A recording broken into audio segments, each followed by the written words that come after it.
Ala no lo mo fa dai la ko fine a fiola mai le ho iki mo le ai tonga to ko fa ta mo le dio val fitu ko ni ma fe ma kama ai Broadcom FM 87.5 broadcasting I he live stream o tana tu unga ai abe ma lunga sa te lu ki he ta fo ko wano wa to ru fo ho pe o geni hor ko ya abe ko I wanga filo le mo programa ko ia o honi a fo po po geni Nuku'alofa la a be mo ko le be o kama da ke ka tonga ni la ka ka fa ya ko himi uroki la mia e solomoni liwaki ko e mafia ka usanga toia roto kama da fa la fini tuafu le atari pa ne Switzerland ko la we se ia po te ko hiwa de va ka hiwa ya ko nga e vai ri ko pata o e por ko e lo sana va Latu pare va e ta lunga ma ta por la be fine Sicilia ka kala e to con fruto ki mo e plasta taha mo fa ko fa kalasi e ka mata ni form 3F e form 5 form 3F e uia e le benefici form 3M uia me le ofo motoriki form 4M mamalo mafi form 4P uisa paia form 5A fia mangalo Tonga form 5T ko vera Tonga pare ba mo hiwa ai ko anga pe to tani ma to ki mo ko ia e level form 3 ke form 6 e ko level to lui uia te pramahe e ko form 4 ko Valentina Nando form 5 sera te ba form 6 pa na wa moara e pare ai faiva porque ngai pare makehe e ko via ana me ko so vai po o ko e tiu tana fe fine ngai pare makehe ka ma ta pure te mo ma mo ma le ta pa na we pa na la unga le ta pa na we pa na la pana ni tuki mu a spoti ko fonga tonga I mala e fu ko fonga tonga I soka ko fonga tonga e ko ni mai pa lang lang la peli me a ta la peli mai ko nga ko e special classes ko hala ki hebani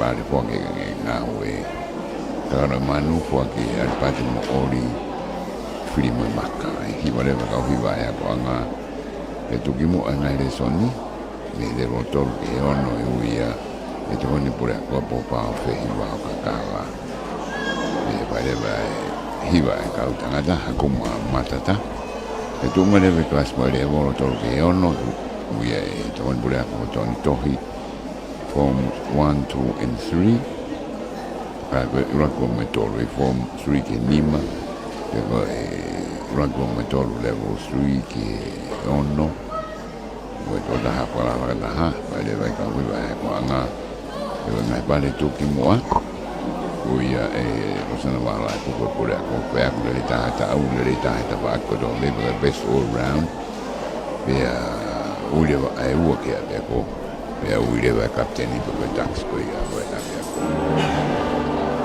e pa ko lo ga do pa rangi ke ta pe fita ko ale te koni hiva ia ko nga le ko ma lo me presene questo tu si venu stiamo via che mi tocco con capitano a quello lo tocco quando fine tu guapo e ora te passo per non voglio fare i ripoti a po' ma a ogni luogo fa perché ti ritorno e quindi è un po' macana ok mo per guardare ma da che mi torna ma di tanti ma che no che ho intendo mo vuole le vedo e ho kamata mai ko ia ai lata ke mo ko te tata le ka mo do ka ko su tu ko e me morina ka toni ku su mo sa di su mo ka luti de ka soni le ha uli me ke be la sleia però si makan be mo semi final ki Brisbane Toronto e mo anda te ki se ne pe ke te vita ka fosi ki o ka la ni no si la mo ka mo ko ia e bo la mo beta del vi fia di ka ako malo logo to e pa ko sa ante lua mo e pa ko malo sa ante lua ta mini ta ko pa ta mai me murina ora ve que to la mo do mo ina ko no murita mini ka serie de no si la difícil y Hawaii de aquí América e poki ki se mania ma saina pe mo ulo pe pate tata via pe val fitu pointi ma ai o ma I live stream ko ia I broadcom FM 87.5 broadcasting kita ofinga wa ki ai to pa pana ai fia e pana ma koloto ma i ta oni e ngai boti to ki wa tu ana ia e por ko ka me boti de ba ki pana o Pulonga whiwhiga mangai mātou o makauta whanau rau hene tai mini ko e toa tanang tu umai ni o e wanoa ua tolu ka mapio ka sa andelu e ngai whiau keke ngai mea whanga ko e ranga whare lea me me hoki a ka pulu ke spoda teni tango e netball ka wangi wani waspene ngai pare fuakona nai ua ka tangata ka whini ka wate mangai fuku ke soka ko ni ngai sport ke ko na ka ke ai ia hori mo kan me ka fa pe ko ke na to le ngai ka nga me ka o e be ko na mai me muri pe a be kan mo to ko i to ngani ta kwa fa dai a honi ke fa nga mari be be ko ta min ko ma te to lai mai hi mi si e ko ma le va ai fononga ai ka fa ya ko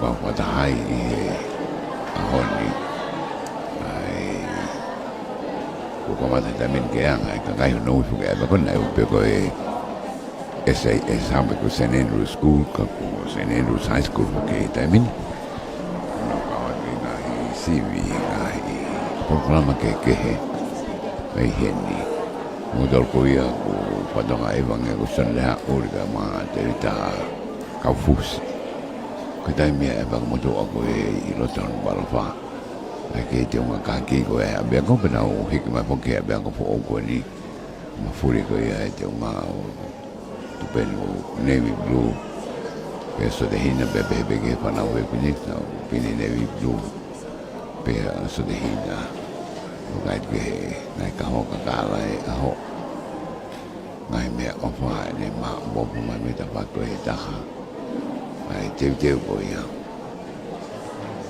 ai whanau e awa ko kara kau dai whanau fuafofa manonga mai ka kara hei mai habiri ko ia ai hoa tani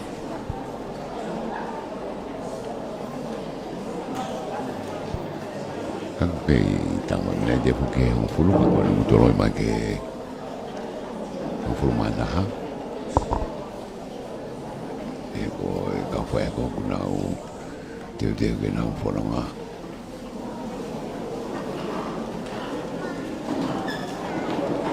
Tata rene di mo dore van tu ko ni ma mo live stream me broadcom 87.5 FM broadcasting i holo sandelo kinu walofa kita na Tonga o e wanoa ko tolo ko tau ke ko ia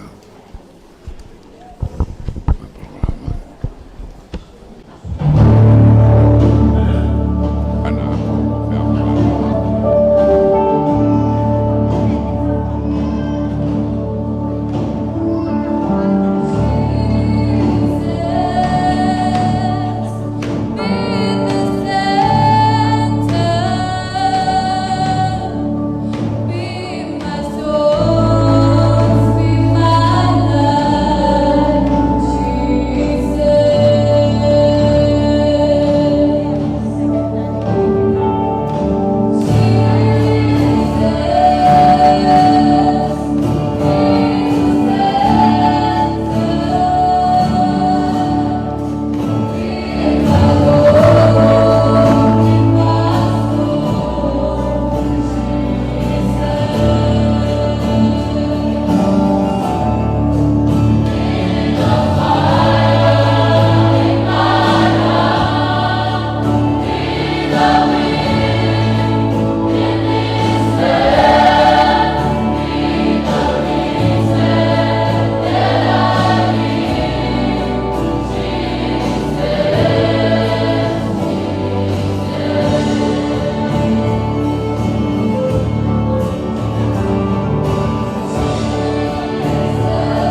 Mrs. Akanesi Folau,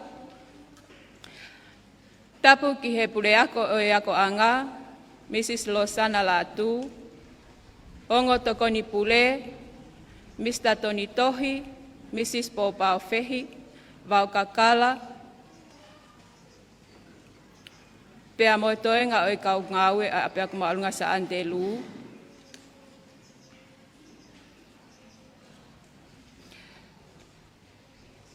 pea ki he toenga o e kau koristu tuku a pea sa Antelu o tau kau whakataha i he poro kalama tāna tuunga a pea kumalunga o sa Antelu. Mafi o e kau sangato, o kua kole, ko o me hangofua, ke o whakakakato a hoku whatongia ki he ahoni, ko e whakatau kei, ai poro kalama tā naktuunga, o e apia ko maolunga sa Antelu ki he ta uafe watolu. Ko kole atu ke mou kātaki, o me ahifo ki ho mou me anga.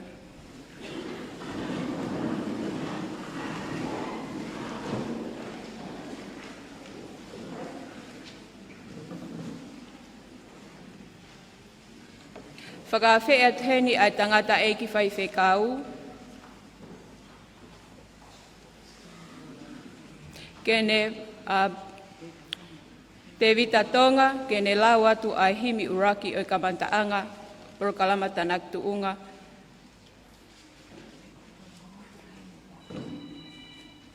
Pea hiri ko ia, ku whakawhea atu ai pe, a whata whine tuku afu, kene whakahoko ai lotu kamata. Malo.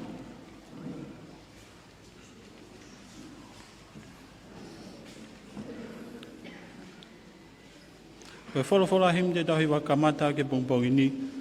Koe himi whangiau ma walwalu. Whawalwalu mo mea ke tauhiwa. E lau maarie hifo mai ki ho maulot wharen. Ha ele ho iwi. Ha ele mai ho mafi a e iwi ke resi. Oh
Polofola e tuku mai.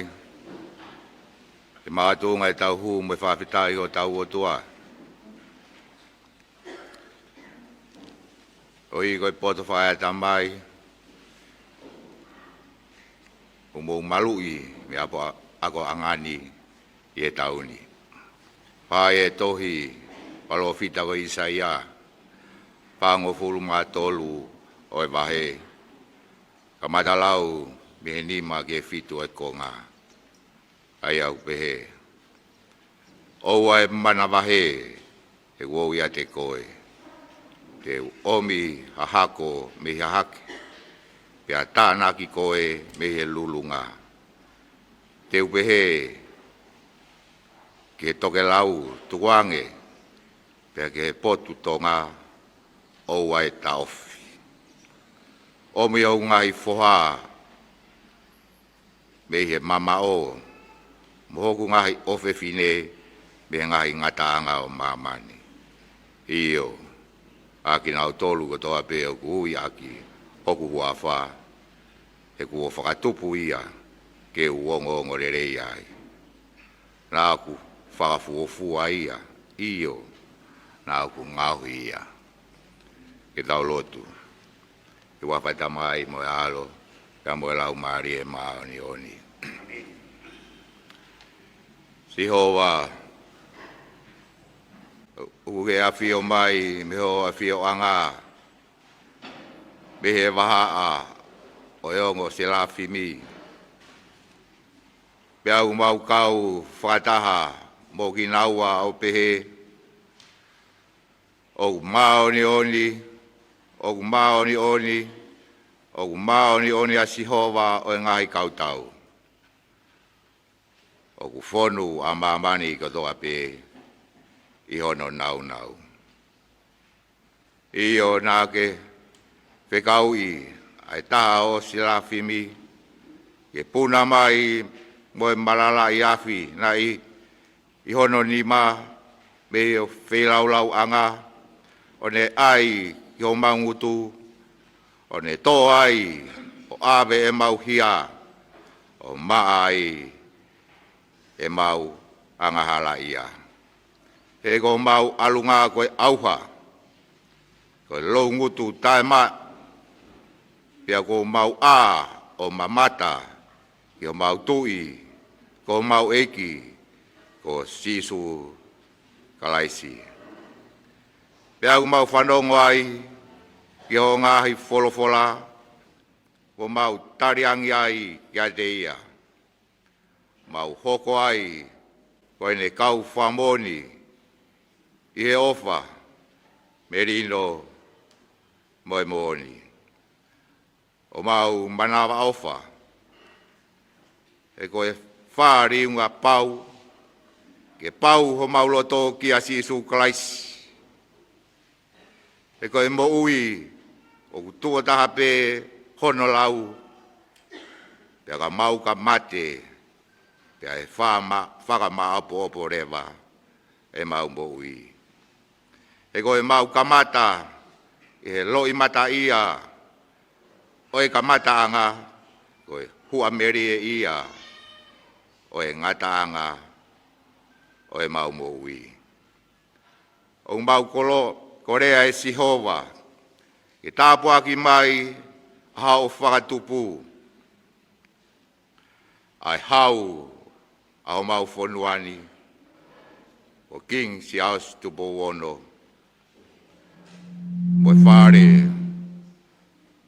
o ha moe ofo. Tā buaki mai e pirinis kalauni. Moho eiki. Tā buaki mai pare mia. Pa moe whare area. Tā buaki mai arekti koni. Saswaini lani o Tonga. Koe ni ahonoa. Ako anga, maha whakaolunga o Tonga. Tā puaki mai, tā hine, tā upo ou. Pure ako, moene kaunga aue. Pea pehe, kia mafi, pea moe ako anga. E tāpua ki mai mafi. Behe ki ako lolo tonga. Ako anga maolunga. Ko saan te lu. Abia ko saan te lu. Tāpua ki mai e Palestini. Me koris tutuku. Tāpua ki mai e mātua tauhi whanau. Sola mo e vulangi. Pehe ki he poate, ngai poate kotoa me murina unau whakaivia ai api akoni. Ko e mau whai ahau whinangalo e sihova. Kua pau ke mau loto fia foaki, fia amo taha. Loto lavea mo mawhes. Loto mafofoa, pea mau hoko ai, koe taha e kakai, koe whawhi e maari e anga o e a Fiona. O i kai, toi whakapuia, te ku mau hoko, koe whakatata moere soni, i ho pure angana, i e funga e funi. O mau kau whataha, ka moe palofita ko Isaia i e pongi-pongini. Aho tuku mai ai folofola, koe whakawhie maari e i aho siasi. O siasi, koe ni aho no ako anga, ai ngahi talaofa. Pea mau koloa i ai e pongi-pongini, au folo mai, oua e taufi, tukuang ege nau humai, tukuang ege nau humai, neongo e vai o nau atamai. Ke teu iai e hako tupu, tangatai fonua me whewhine i fonua, puru anga tupo moho eiki. Koe ni te waki, whakahoko, e pure ako mone kau ngā ue. Ai whakatata, ai nau koloa ia, tā poaki ke whakainasi aki nau tolu ke ako iai. Aki nau tolu o tukange mai, lava mai, ke nau hu mai, koe uhi koe kahau, o e whonuani.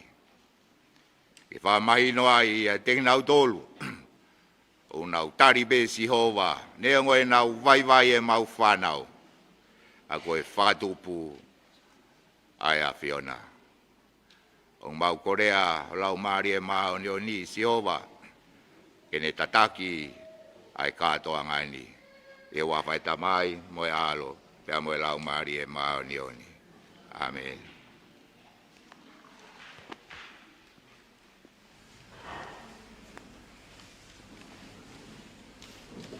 Whamalo lahi he ni ki a whata whine Nuku'alofa, ki he lotu lelei kua kamata ki e tau porokalama tau naktu unga.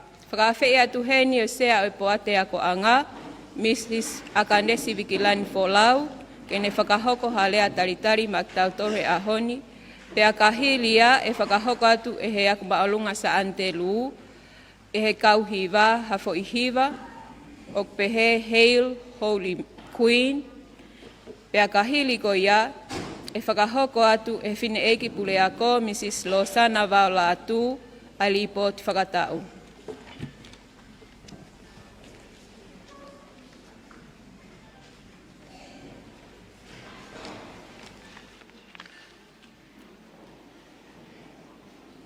Tapu mo e a whio e o tuata e hā mai, i o tau lotolotonga, o tau whawheta i kotoa ko hia koe au whakakoloa ko eni, ko ne tau toloi mo ne whiunu e tau ngahi mo ui, tau te au si ai ai mo meniti, tau apoaki ko eni ke dek tau tolu i hea ko anga sa ande lu.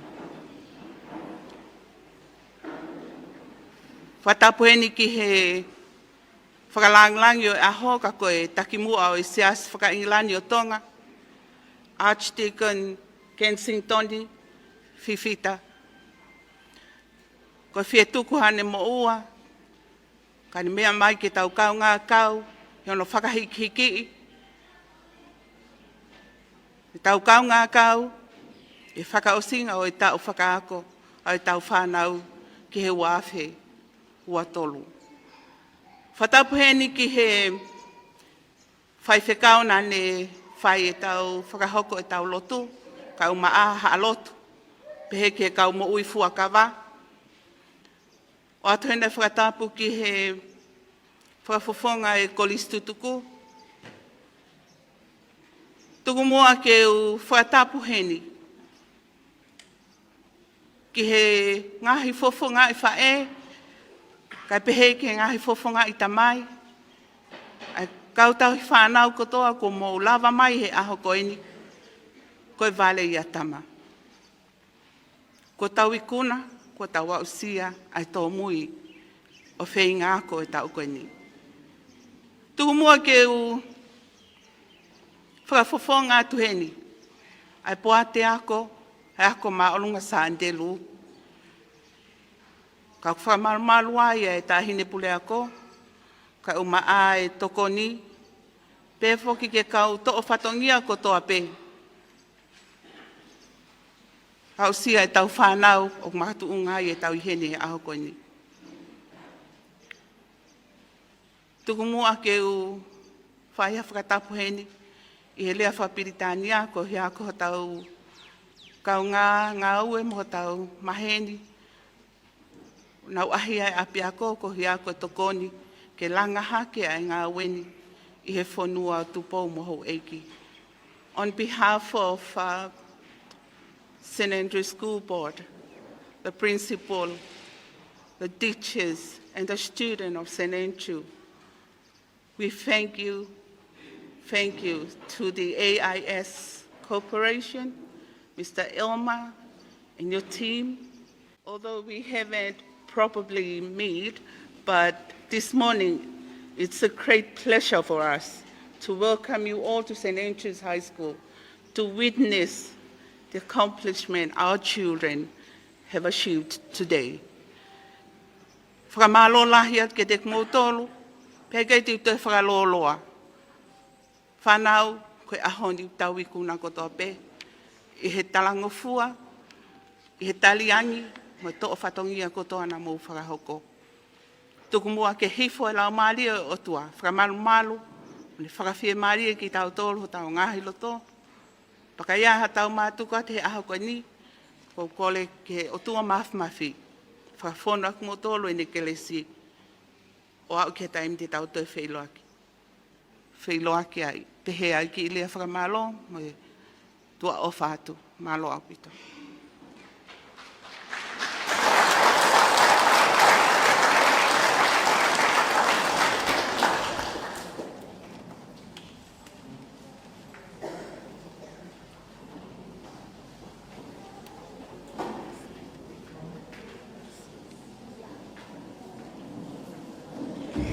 Hiwa e akwanga.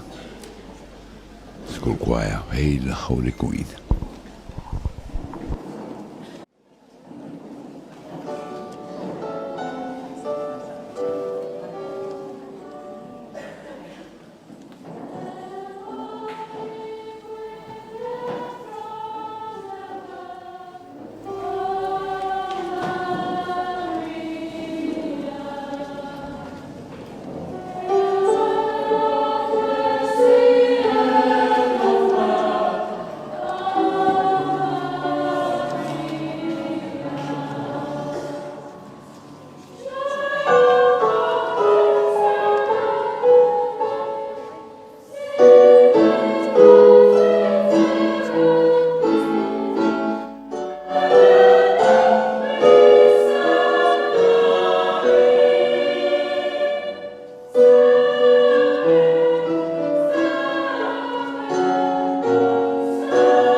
Kau hima pe koe kua ai abek malong sa diru.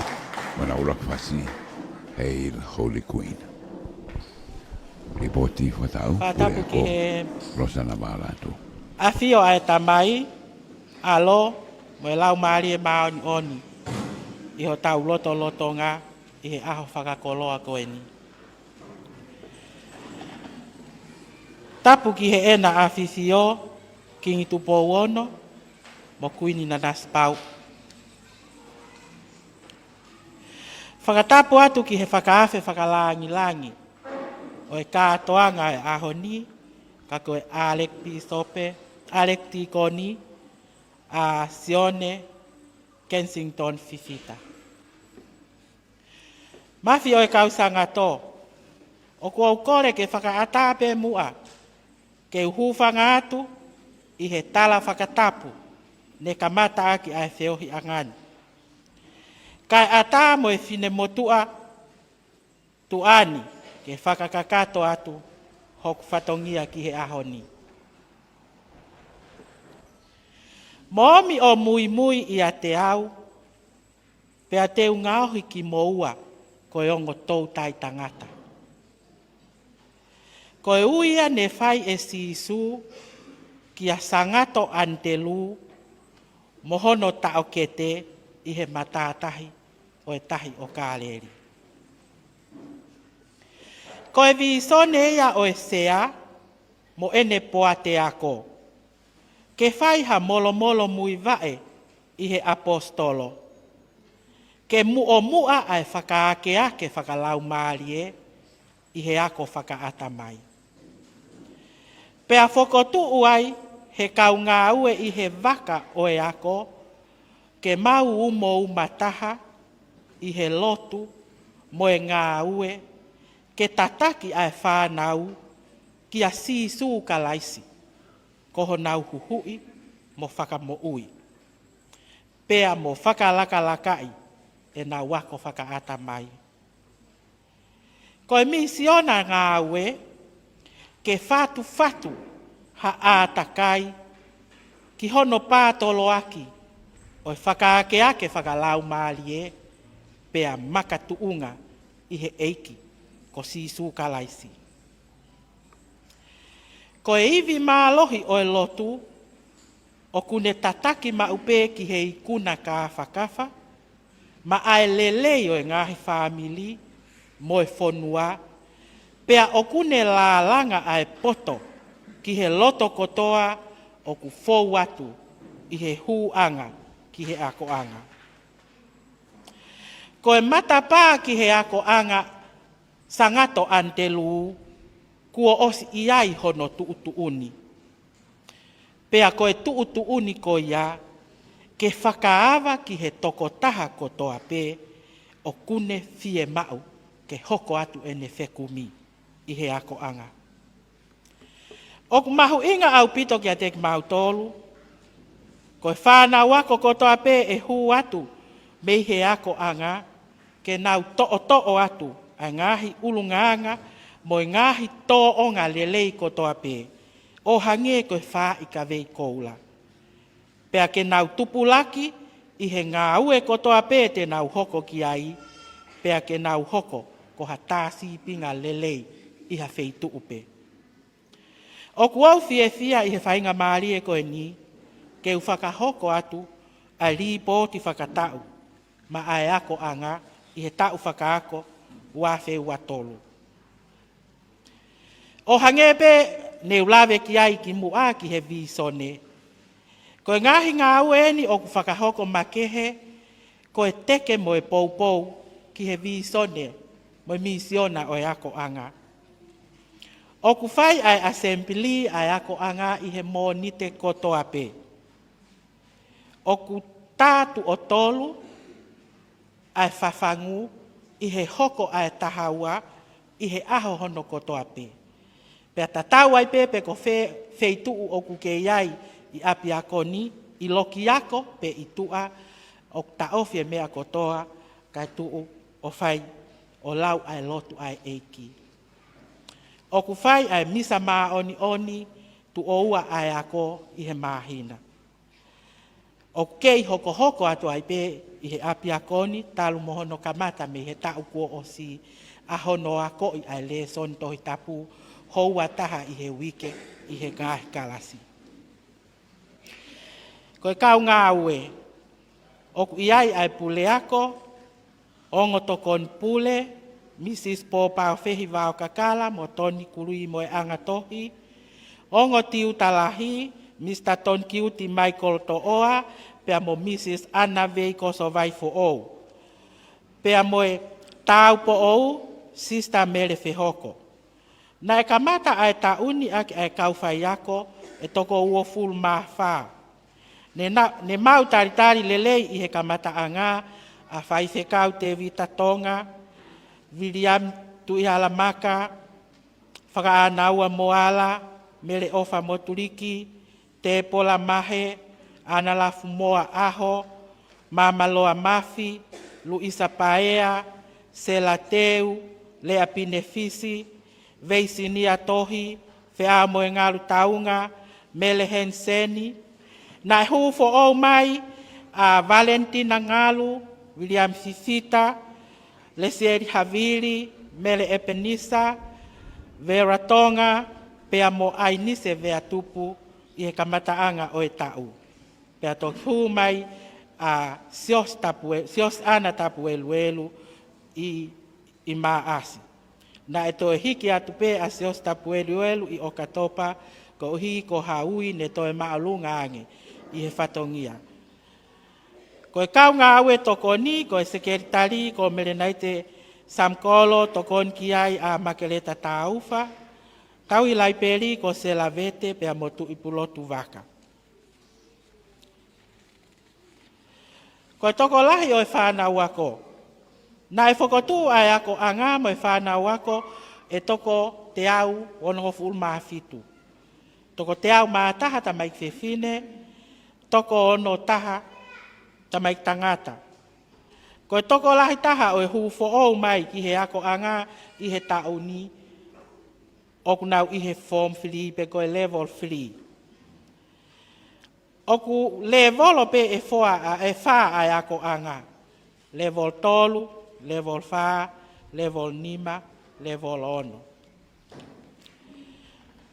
Ko level tolu ke level 5 oku iai ai ongo kalasi e ua. Pe oku kalasi pe e taha ai level 1. I he tauni na e whakotu ai kalasi makehe na e ui pe ko e special class. Pe na e whakahingoa pe ko e halaki he vani. Ko e whaahinga eni, o whakatoka ngai o taelata upito ia he nofo i loki ako, i he tohi ko he peni pa tangutu lelei i he sea.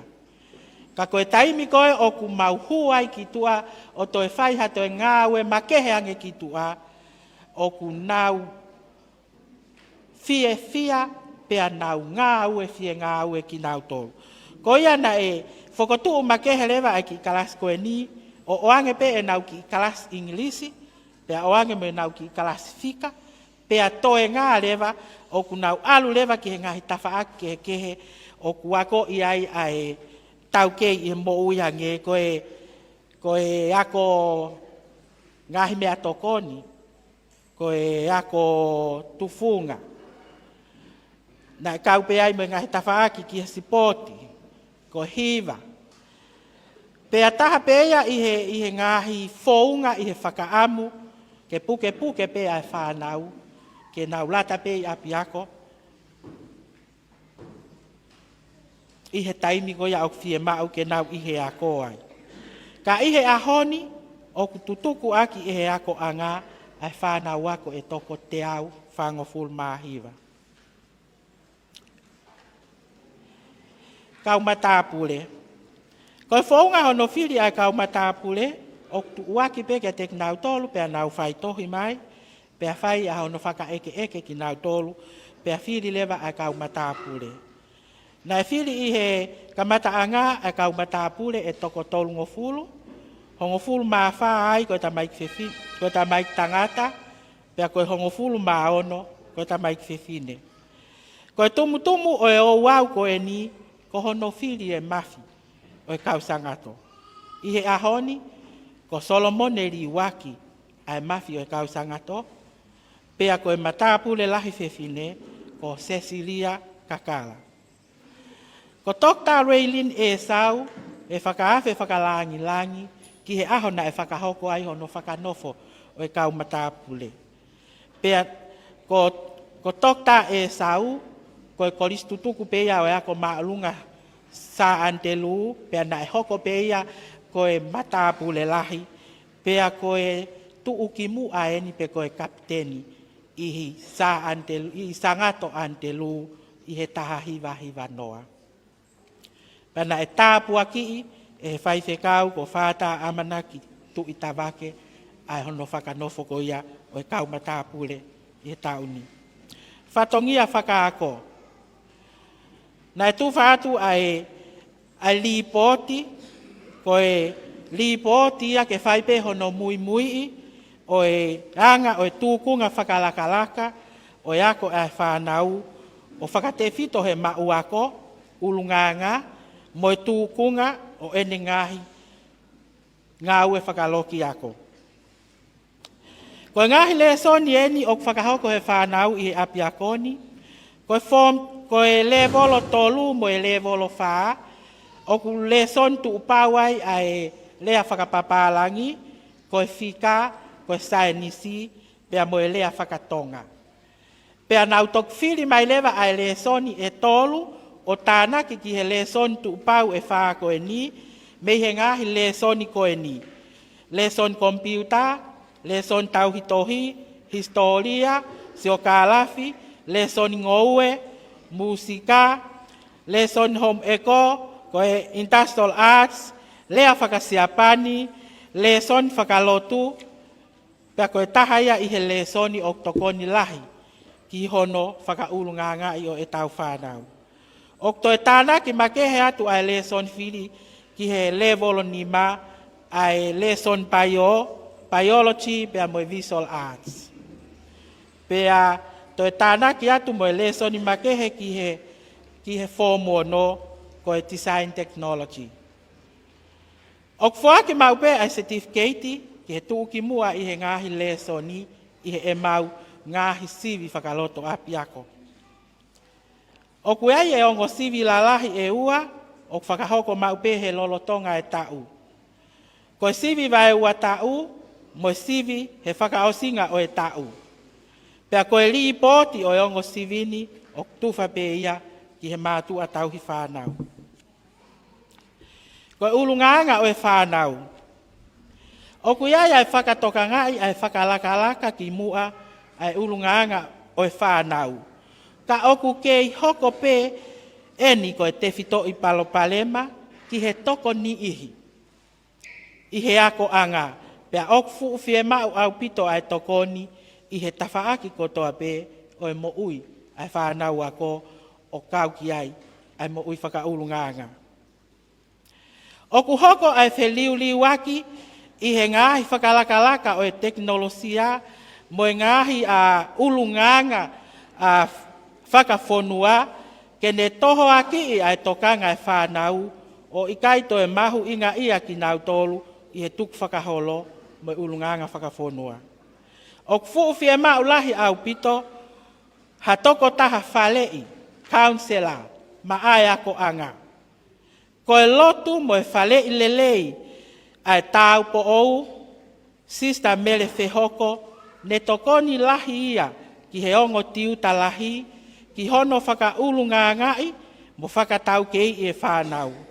Oku iai mo e whakaamu, ke mahino mo mui e whanau ako, mo e mātu a tauhi whanau, ai ngahi tuuni, e ako anga, i he tau mua pe, ki hono whakaulunga ngai e whanau, pea mo malu i ki nau tolu. He oku iai ai tui, ko e ulunganga lelei, o kune whanau i mai ai ako lelei. Ko e sipoti. Na iai pe ai timi sipoti a te rita ai ako anga, pea na e whiauhi lelei pe ai timi ko e nimo e ngahi timi ai ngahi ako anga. Na iai pe mo e timi a kapulu, na e timi pe e taha, pa koe timi eni o whahinga o tau maulalo hifo tau taha ono. Pea neongo pe na ikai ke iai haikuna i he whe au hi whakaako, kana e whiri ai toko tolu me he timi koe ni o nau whakafofonga i a tongani, o nau kau atu he wholau ai timi whakafonua a tonga i he tua nai whakahoko ki Nuusila i Sepitema. Koe soka, neongo pe na ikai ke kau i he whe au hi soka ai ako anga, kana iai pe ai toko taha na e whiri ke kau i he timi whakafonua a tonga, ke whafofonga i a tonga ki he ngai whe auhi i he otu murina.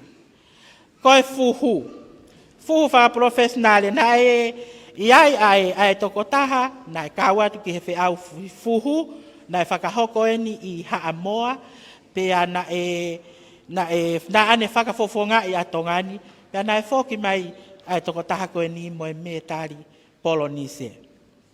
Koe neongo pe ai ikai ke iai haikuna i he ngahi whe auhi ngā whakaako ka oku iai pe ai whanau tareni ia oku whiri whakafo i tui at pe ki nau tolu ki he ngahi whe auhi sipoti. Tauhi mohono toka ngai ai ngahi nau e ako. Oku iai ai fie mau ki hono whakalelei i mo tauhi lelei ai ako anga i he tawhaaki ki he ngahi loki ako mo e ngahi lepi. O tokoni lahi heni ai kautaha koristutuku o e ako anga ka o keifie ma upe ke to e lelei ange. Koe uhi ke malu o e tukunga mo ui lelei o e kauwhai ako mo e whanau ako. O tokoni lahi ai taimi te unga makehe ai whanau ako i he aho pule lulu ki hono tānaki o e paanga ko ia ki he tokonia ki hono tauhi ake ai api ako. Ko e ngahi tāpu aki o tai maari ai, ne tai maari ai ako anga. Ko e tahai ai palani o e poate ke kamata hono ako i e lea whakasiai na Mandalin i he ako anga i he le volo tolu. Pea koe whakawheta ia ki he eiki, ua os i heni ai whai ako mei siaina, ke whakahakato ai whatongia ko ia, pea e kamata ia i he tau kahau, ko ia whanau ako e le volo tolu, koe ni e whakahu mai ai le son fo o ko e lea whakasiaina, o atape ki hataha e manako ki he lea ko ia ke whiri ki ai. Nā tai maari ai ako lolotonga i hono ahia e ampastoa Israeli. O foaki ai ai laptop e hongo full maa valu ma ai ako anga ne tokoni lahi eni ki he ngā ue whakaako ai kau whai ako. Nā whakatu uta e kau tangata, o ku ui pe koe kau tangata o ata. Koe toko ono eni na anau ako i sangato antelu, pea koe bianga ai talanoa historia, na anau hola he ako, pea nau heka heki i waka, o nau he ato hake i ata, o kai o nofo ai i he taimi lahi. Ka ko eni koe kau tangata koe ni, ku oku whau e nau fo i whaiva.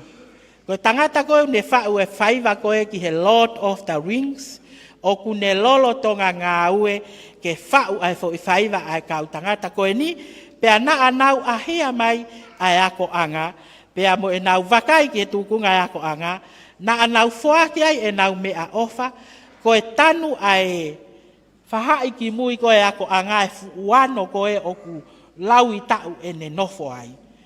Pea koe tanu koe ia oku os lolo tonga whai e ngā ue ki ai, koe konga e ulak whai hono tanu, ko os whoaki mai ai paanga ki ai koe paanga e taha kiru whamano. Aia koe ofa mai ia ki hono whakalelei o e tawhaaki ki mui o e ako anga. Whakawheta i ki he eiki, koe ngahi tāpuaki eni o whiua e ako anga ni hono tānaki. Koe monu mo e tāpuaki lahi ki he ako anga, a hono ahia e alek piso pea mo e ngahi timi kehe me he whonua muri ai api akoni. Koe poate o kui pe koe Hornsby, koe whakahingoa eni ki he tamai o eiki na e hoko koe pure ako. i he apini. Pea koe poate koe ni, o kulahi au pito e nau tokoni mai ki he api akoni, kawai e nau totongi e ki nau tolu, a e ako, o e whanau ako, toko lahi. I he tau ko osi, na toko uange au ni mawha e ako anga, na nau totongi e ki nau tolu e ako e toko walu ta. Ko e tauni, oku nau totongi e ki nau tolu ia mo e ako i he tauni e toko ni mango full mata. Pea kai ngata pe i he totongi ako, oku nau whakanau i mai a ngahi ta whaakeke. Na nau ota mai a ngahi pepa ki he lai peri, fe unga mo e paanga e waluafe i he tauni pe. Na nau toi kumi mai mo e laptop for ou au pito e hongo fulu, o foaki ai pe mo ia me he ako anga, pea na nau toi whakanau i mo e loki home eko. I hono nau ke tokoni ki he ako ai whanau. Na e kau foki i he aahi mai, i he tauni, a e timi, a me i he St. John. Po ate ko ia o e St. John pe ko e sangato sione me nu sila. Pea na e whekau i ke mauteu i hangahi li poti, ke whakaha ki a dek nau tolu whekau aki mo e ngahi projeki ki he fie mau viviri ai api akoni. Pea na e whiunga mo e projeki e hongo full maanima, na e teu i he sea e poate pea mo ki mau tolu ke whakaha ki he timi koe ni. Pea ko e ola koe o e whakahoko ai ngahi projeki ko ia, oku os ka matai ai ngahi projeki la lahi ia e fitu. Oku osi ka matai ai palani mo e ngaue mai ke whakahoko, aia oku kauai ai ongo ai kaunanga mo tamai o eiki e toko ua i heni, aia ko e ome nia ke ka matai hono tala noai. Ko e okai ke umau pe o totonu ke ulea aki heni, ka koe projeki ki hono langa whakalaka o e whaha i koni vocationolo. Kauai pe ha mohono whakalelei e uloki ako, oku kauai mohono whakalelei ai vahenga o e kauwhai ako, mo e ngahi project ke ka oku osi o mai he alek piso pe, ai lahi koe oku os whakaofi ki ai ki he tokoni koe ni, oku whiunga ia mo e paanga e tahatolu miliona. Aia ko ke mou, ko o atu pe ia ke mou wakai mai ki ai, ki he ngahi tāpuaki mo e monu, o tai mari ai ako angani. O i heni foki mo e tamai o eiki ko eni ko Elma, ani i mua, pea mo e ne tokotaha ngā, mo e tokotaha pe ne kau ngā we ko Kills, mo hono waisi, ko e taha enia ai ngā we mo e monu o whakafou mai i he poate Hornsby, o ku nau lolo tonga ngā ue ki hono whakafou ai loki kompiuta o e ako anga. Whakauaia whakafoo e mea kotoa hau mo u kompiuta foo. Pa koe ngahi monu ia o tala noa atu ki ai i he ahoni.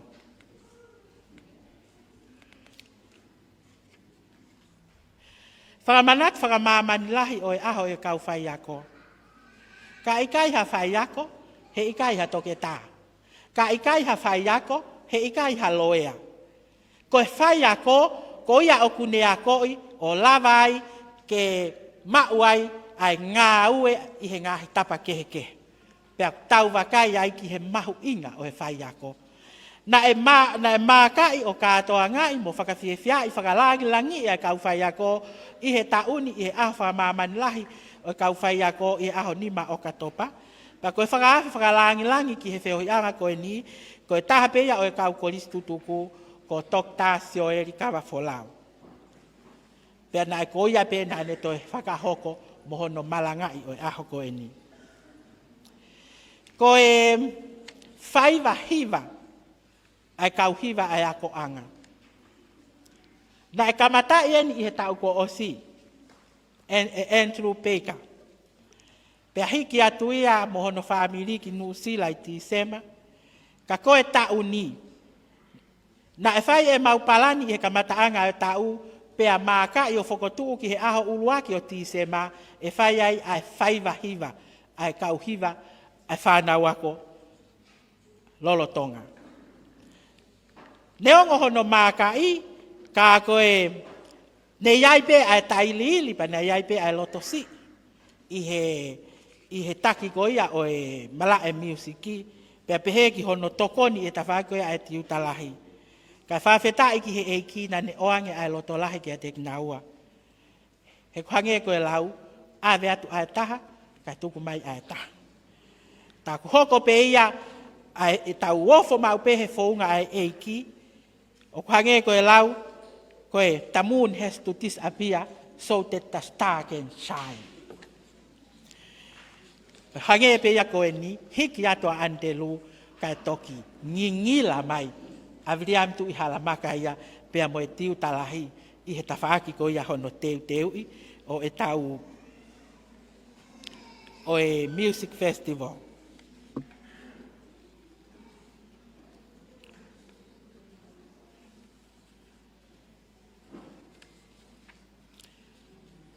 Ki mua ke whai ai whakamalo, o ku iai pe mo e ki i whanongonongo. Ko tui ke hawa tu ai whanongonongo. Ko e ni i he ripoti ai pure ako ki he tau fo ou. Ko e tau fo ou, e whakafoki mai ai e tau fo moani, mo e tau fo mtu.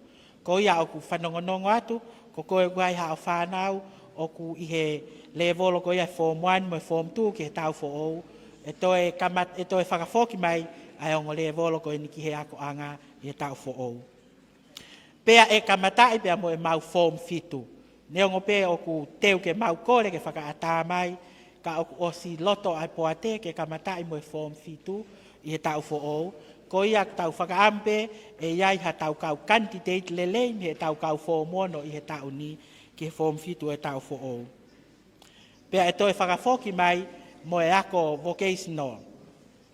E toi whakafoki mai mo ia, nai os kamatai pe i he apiakoni, ka e whakafoki mai mo ia i he tau fo ou.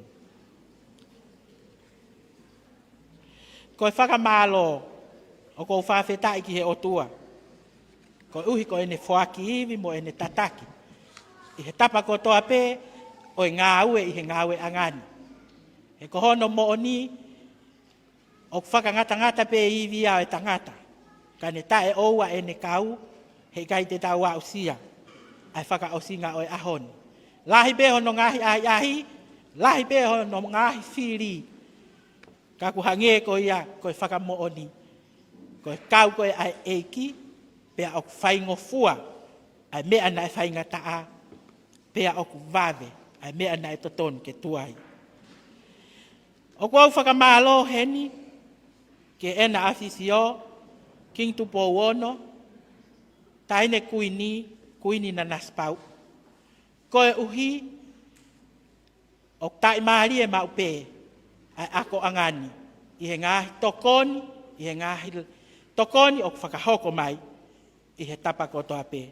Pea o kou fia, i he houa ko e ni, ke u whakamalo ia, a ngahi tokoni ko ia, i he loto hounga ia. Whamalo heni ki he tangata eiki Alec Pisope. Sione si longo lui la kepa. Tangata eiki Alec Tikoni, kau whaife kau, mo me mi pa ko tope, o sias whaka ingilani, o tongani. Ko e ui ko e ngā tapa mo e tokoni ko tope, mo whakahoko mai ki he ako anga, i he tauni. Kai ia hato ai ai lava tu utokota. Ka koho o mou kau mai, ko e koloa ia ki he ako anga, o lavai, o lelei matangi, ai ngahi whakahoko whatongia hono kotoa. Whamalo heni ki he sea o e poate, pia mo e kau me mi pa o e poate o e ako anga. Whamalo atu i he loto hounga, ho mou tu utafaaki, i he taimi hono kotoa pe, i hono tari ai ngahi whakatangi ki hatokoni, i he tawhaaki ki he whakahoko e whatongia ki hono teu i e tau whanau i he ako angani. Mālo au pito. Ai tokoni mo e poupou. Whamalo heni ki he sea o e Palestini o e koristutuku. O e ngahi septako toa pe i Tongani, i Nuusila, i Amerika, i Hawaii, Australia. Whamalo lahi atu. Ko e konga lahi o e apini, ka ne tae oua ho mou tuu mai, o poupou mo tokoni. he ikai malawa ke whakakakato e ngai whatongia lahi. Ne toi tu utamai he tauni e container me he koristutuku nu sila.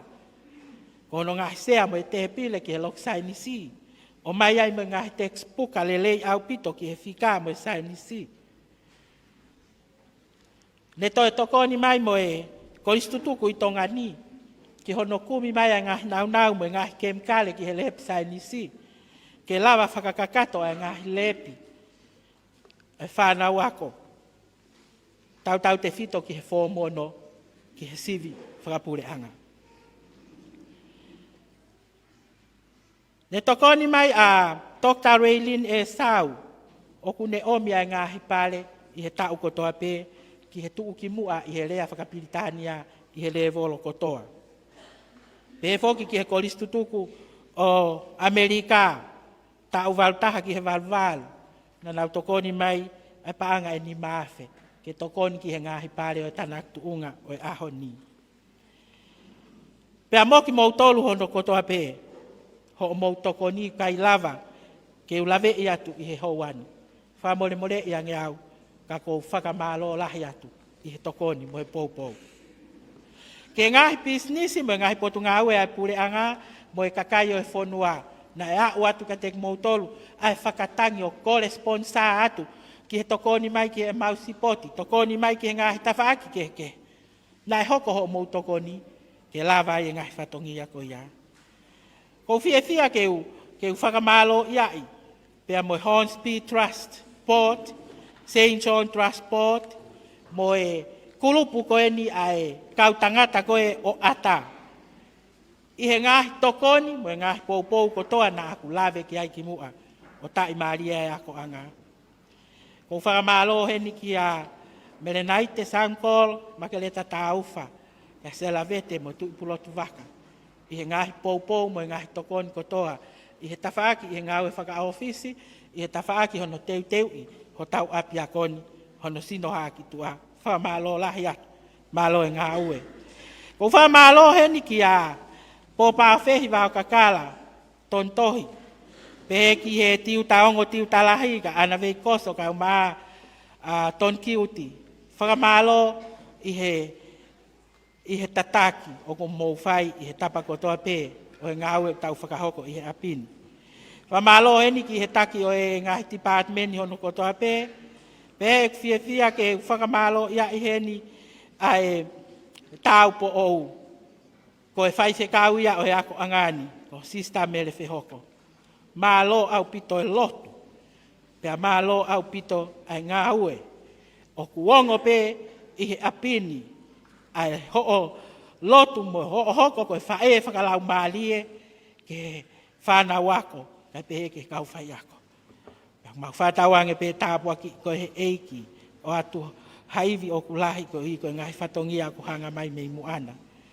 Whamalo atu ke mafia kau sangato kai uma ases lia. Kakala mo mo kau matapu le mo hoko koe kau tokoni ke kau whai ako. I ngai whatongi ke he kehe oe ako. O kai whakamalo heni ki he whanau ako. Whomono. I he ngahi tokoni me ngahi poupou kotoa pē, ne mou whakahoko e tauni. Neongo pē, e hange pē te mou toi whoki mai o kamatai, ai form fitu i e tau fo ou. Ka o atu pē ai talamonu kia tek mou tolu. Ko hi ko e tau whakaosen kia tek mou tolu i he ako angani. O whatu kia tek mou tolu. Pako o atu eni e whakamalo, ki he taha kotoa pē, o totoni ke whakamalo iai. I ngahi tokoni me ngahi poupou, o tau tai maarie whakaaho ai. Ke tāpua ki mai, ki tau tolu e sihova mo tau hii, ke ulo mai hono fofonga, ke tek tau tolu mo ene alo o wha. Ke hangai fofonga mai a sihova, ke tek tau tolu, pe a whoaki mai a ene merino. Ko o atu a talamonu whaka kirismas ke tek mou tolu, pe a whatawanga te mou mau, ha tau fo ou monu ia o whalahi atu.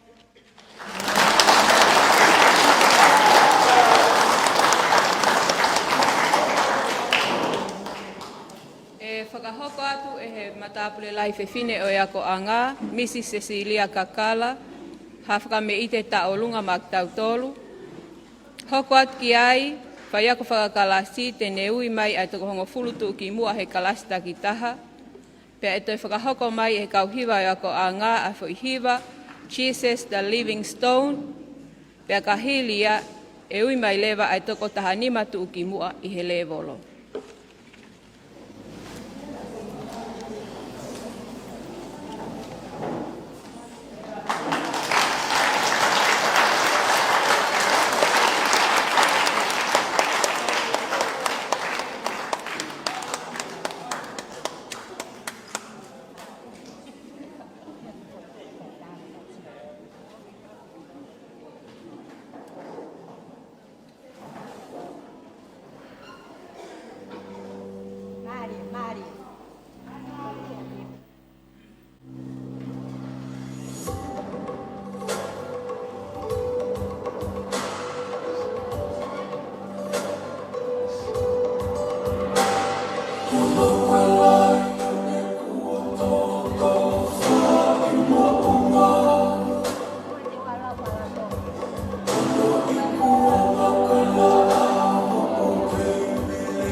Tā whatap ko toa peku o whatapua me mua.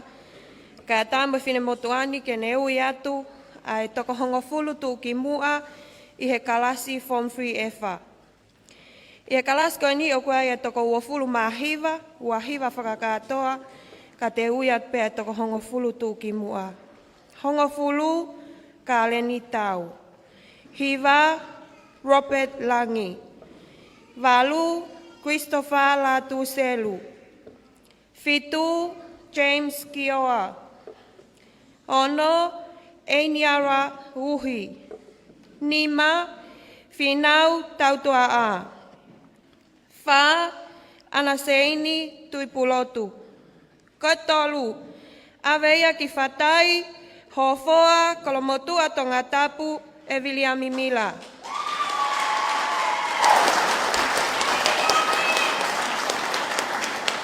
Koe ua ke he form 3 e wha, ke he wanoa ua tolu, awea ki tua tākilangi Tongatapu e Violeti Vunga. Koe kapteni pe koe tūki mua I he form 3 e wha, ke he wanoa ua tolu, awea ki whaamotu Tongatapu e Salafaia Tūfui. Malo.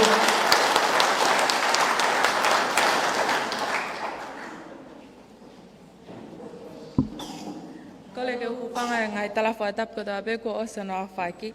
Kai tā mo oku ke ui atu ai toko ngofulu tū ki mua I he kalasi form 3 ema. Ko e kalasi ko ni o guai e toko uawha, ko ngofulu tū ki mua ko e ni, whika ngofulu fungahina Tonga. Ko hiva, poasi niu, walu, Leilani Marie Takapu. Ko fitu, anafili, ko e ono fifitali kahelu. Ko e nima, lea e pinefisi, wha losimani tapu. Ko tolu, o aveia ki ahau Tongatapu e mele mafi. Ko e ua, o ave ki vai ni Tongatapu, lei matu a vavau lo to foa Tongatapu a hapai e le seli vaka. Ko tu ki mua pe ko kapiteni o kalasi form 3 ema, o avea ke fale tu loto, sia ko veiongo, hala sipu, api ko kaho mo vai lahi, ko lo motu a Tongatapu e langakali hala tau. Malo o kuta.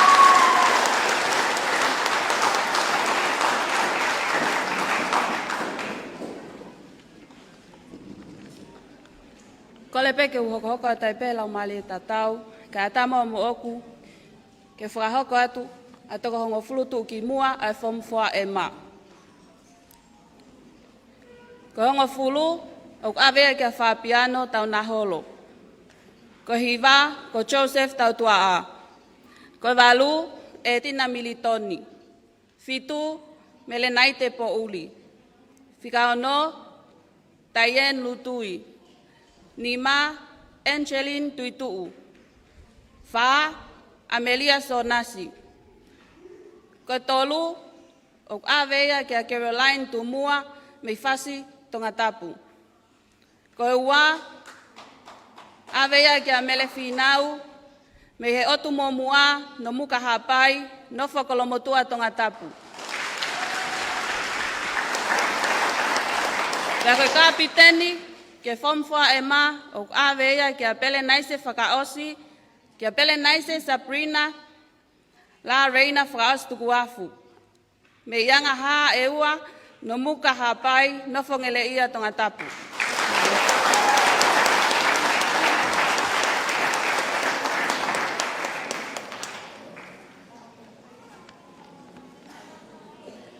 Kole peke ufanga e tala whatapu oso na whaki, kau hoka tai lewa no ui o e toko hongo fulu tu ki moa, form 4P. Whika hongo fulu, ana pekpaki. Whika hiva, Paula Koloa. Whika walu, Lowaki Sau. Whika fitu, Falahola Kula. Whika ono, Ana Palu, Whika nima o whawhaaoa. Whika whaa bele kasa whakatoka. Whika tolu awea ki haawhewa kotu haapai halatu I kolofo ou meleane whakateli.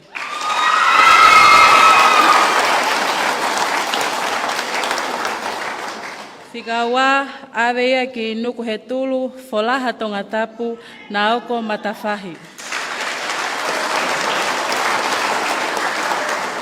Pea koe kapiteni pe koe tuki mua kalasi form 4P awea ki makawe o koa vavau veitongo nofo kolofo ou ki a Luisa Kalavi.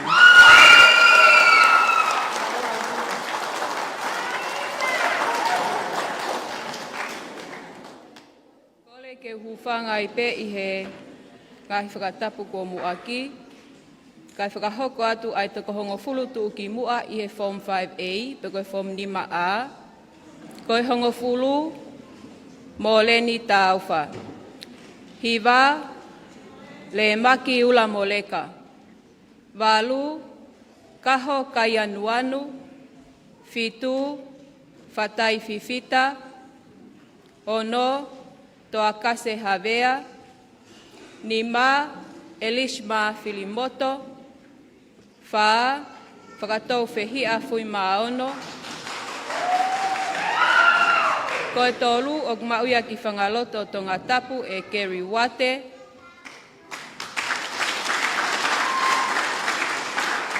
Koe ua o mauia ki Kolomotu a Tongatapu e Sione Fifita.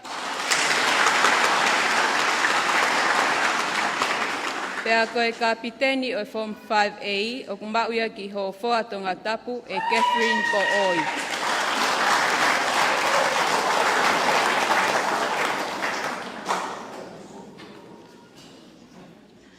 Ko le peke hufanga whakatapu ko sono a whaki. Ka whakahoko ata e top student ki Form 5T wano watolu. Whikango fulu sen loli mawhileo. Whikahiva ana talasinga. Whika valu, anatau, whika fitu, Marie Peleketi. Whika ono, Pauline Moala. Whika nima, Latu hafoka. Whika wha, Epike oika. Whika tolu, ok mau iki tala fo ou, whangaloto, mau whanga Tongatapu, anau veni ulu. Ok mau ki muitoa hapai, Nuku'alofa, fast mo ya fi Tongatapu, e palahame folau. Pega tu ki mua e Form 5T wano watolu o ave ki fotua apai no fonduk Tongatapu hakeli hui haha.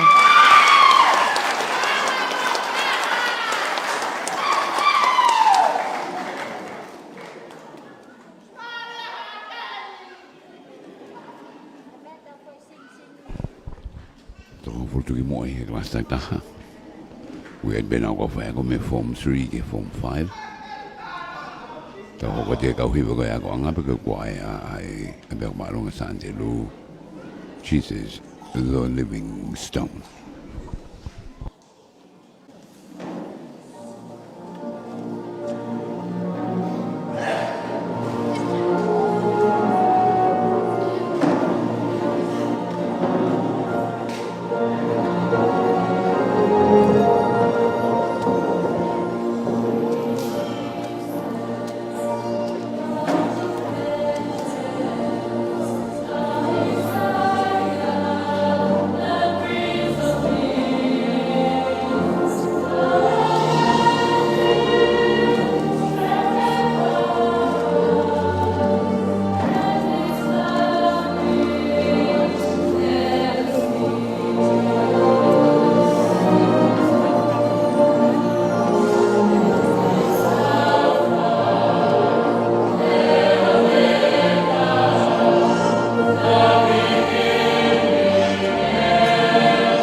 kalmarunga sangeru, pe mo e whasikua Jesus, the living son.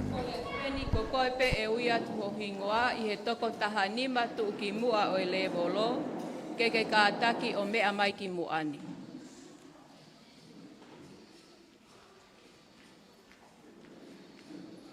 Ako niki he... Kole beke u whanga ngai Tongatapu o se nā whakoi mi muani. Ka tā mua mo oku ke ui atu ak nau tolu, ko toko taha nima tu ki mua, ke le volo form tolu, ke wanoa wa tolu. Ka taki ko ui atu pe koe, mea mai ki muani. Taha nima, Lopeti Langi. Taha whaa, Christopher Latu Selu. Taha tolu, Fifitalika Helu. Tahawa, Lea Aipine Fetu'u. Taha, Losmani Tapu. Hongofulu, James Kioa. Koehiva, Enyara Uhi. Valu, Finau Tatua'a. Fitu, Anaseini Tuipulotu. Ono, Williami Mila. Nima, Mele Mafi. Fa, Violeti Vunga. Koe tolu whakaatoa, ki le volo form tolu, ki wanoa wa tolu, o aveia ki vaini Tongatapu, le mātua vavau, lo tofoa hapai, nofo tofoa, ki le sieli vaka.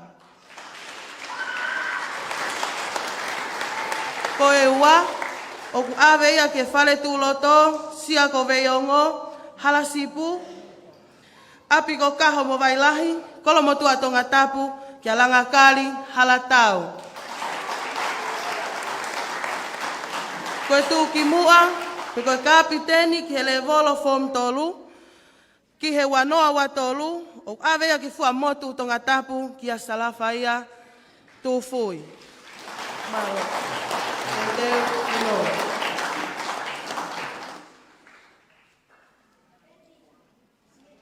Form 5, we do ya e Valentina Ngalu.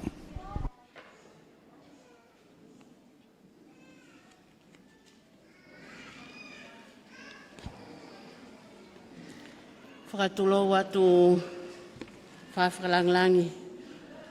Tukupe mua ke ungawe ake whakatapu ko oso no whai e talamu ake aho. Kai ata mua mo koe whangamari e koe ni. Ke uyatu ai toko tahanima tu ki mua I he levolo form 5. Te ukamata pe a mei he tahanima. Te whamanatu atu koe kuuyat pe kātaki whakatooto o mai ki muani. Hongofulu mani ma, mele nai te po uri. Hongofulu ma wha, Tayen Lutui. Hongofulu ma tolu, Angeline Tuituu. Hongofulu ma wa, Whalahola Kula. Hongofulu ma taha, Teresa Makaafi. Hongofulu, Amelia Sonasi.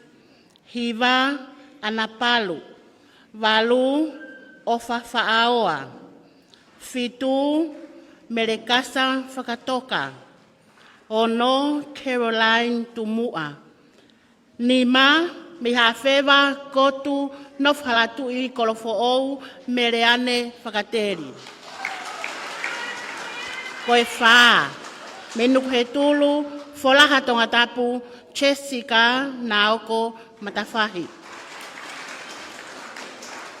Koe tolu, me kolofo'ou, wako avava'u, Makave, Luisa Kalavi. Koe ua, me nomuka, kolomotua, motalafo'ou, melefinau. Koe kapteni o elevolo fomfa, ki heta uafe watolu, o ma uia e perenaise whaka osi tukuafu, angaha eua no muka hapai, nofo ngere ia Tongatapu. Te teu punou. Malo. Ere honima, ue duea e se la teu. Kole peke u hoko atuai pe o no uia e toko taha nima tu ki mua koia I he levolo e form nima ke ua noa ua tolu. Ka tako kuiat pe koe pa ke lava mai ki muani. Taha ni ma ana tala singa. Taha wha ana tau. Taha tolu Marie Peleketi. Taha ua Pauline Moala. Taha Latu Hafoka. Hongo fulu toa kase havea. Hiva Elishama Filimoto. Valu whakatau whehia fui maono. Fitu Kerry Wate. Ono Epikeolika. Nima Sione Fifita. Fa Anau Veni Ulu. Ko tolu whakakatoa e le volo e fom nima ke hua noa ua tolu. Ave ki fasmo e afi kolofo o. Kia Abraham Thomas Dalai Hau Folau.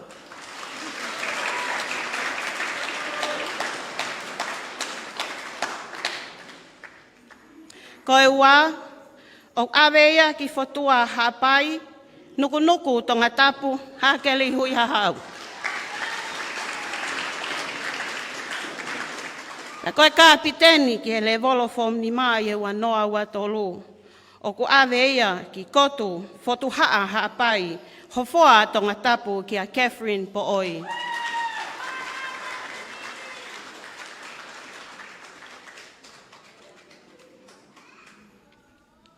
Teuteu puno. Tafoki, teuteu puno. Ki e kakai, malo.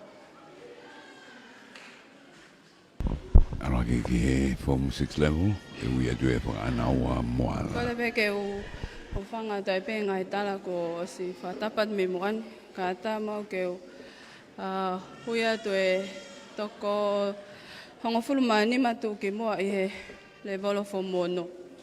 Ko e fo mono o ku katoa e whanau ako e toko wofulu maua. Na te ui atu pe ko e pa ke katak mai o mai ku mua. Ko e hongofulu mani ma, Douglas Filipe. Hongofulu ma wha, Amelia Kafoa. Hongofulu ma tolu, Melefine. Hongofulu ma wa, Lose Lelea. Hongofulu ma taha, Katena Pasoni. Hongofulu, Langakali Finefeuyaki.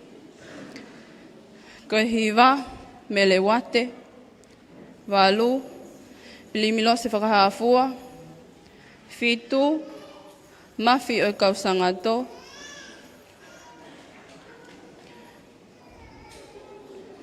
Ko ono, Paul Hack.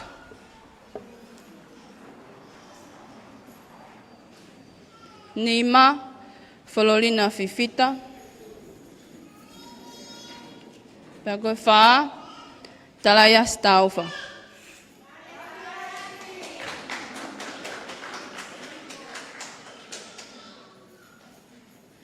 Wha mole pe matua tau whanau, ko e uraki ke tolu e toki. Whakaonga tia anai. Malo. Teuteu, punou.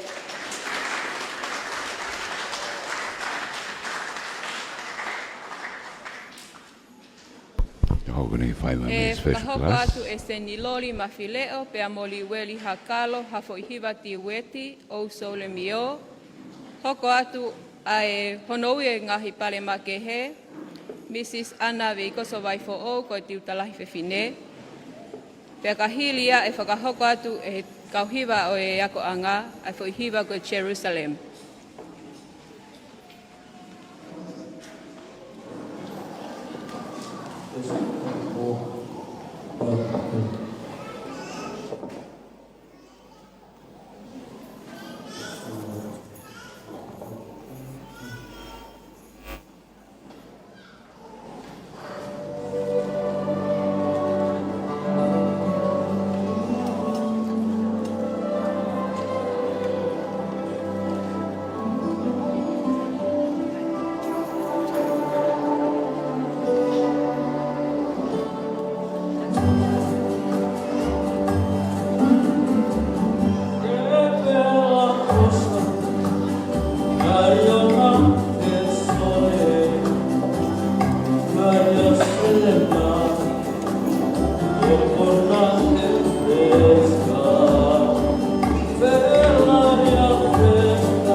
sole mio, it's now or never.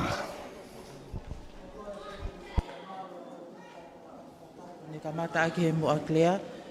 Ka tā mua mo i whine motuani, ke u whakahoko atu e ui e ngahi pare ma kehe o e hoatani. Whainga maari e koe ni o ko whakawhee atua ia e tangata e ki whakawhalangilangi, ke anga lelei pe mua ka ke mea mai ke whai ai whoaki ai pare ai ngahi pare ma kehe koe o e hoatani. Kataki e kau Tongatapu ke maulawa hake ki o lunga whamore more. Koe ngahi pale makehe koe o ku kamata aki ai whoaki pale o hoatani, o ku kamata aki e ngahi pale whoaki ke kau Tongatapu o e ako anga i he wanoa ua tolu. Mafi o e kau sangato, Solomone Liwaki.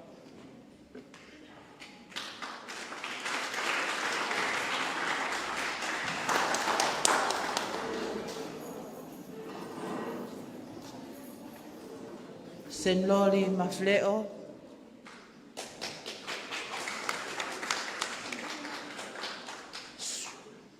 kataki unu mai ke moani. Sefanaia pe sefisi, kataki mo ki paspasi mai ka Moimoi.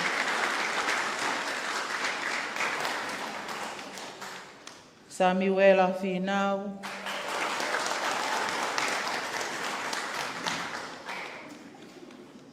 Le Maki Ula Moleka,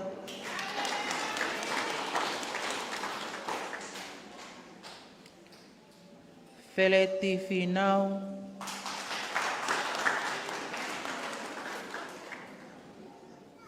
Liweri Hakalo,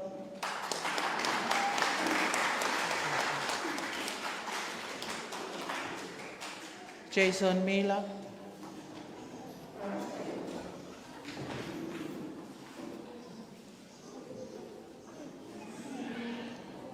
Sone Fifita,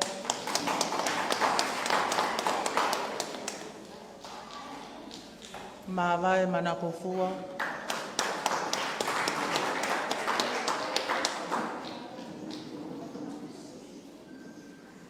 Ie Tamaik Fefine, Matapule Lahi Fefine, Cecilia Kakala,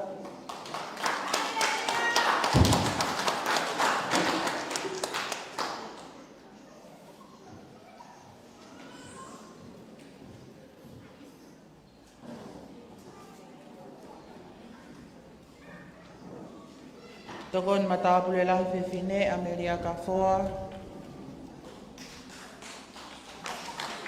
Katak Pasasana,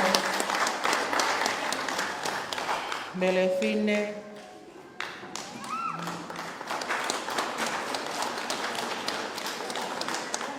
Satuakiu,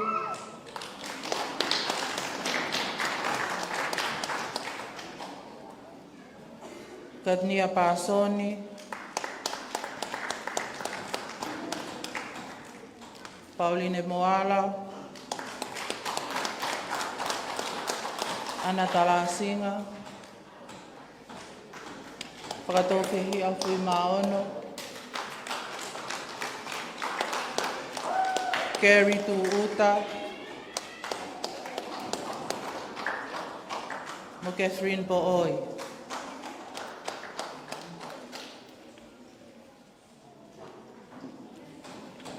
O ke ai whoki pēr mo i pale ma kehe, ko i pale whakahounga eni, pēr me toke tā Raylene lolohea Latu e sau, ko ene whaake en ko i whakahounga ki he tō whatongia poto nei whakahoko i he tokon Matapule lahi, e Amelia Kafoa, o ko i certificate, pa mo i cash prize pa ngai ni mange au.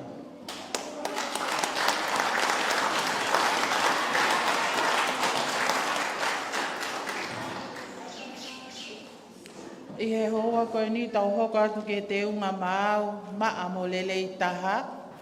I he junior levolo, ko te unga maa mo lelei taha junior levolo, ku awe ia ki tu mua hapai, mau whanga hofoa Tongatapu, whinau tau tua.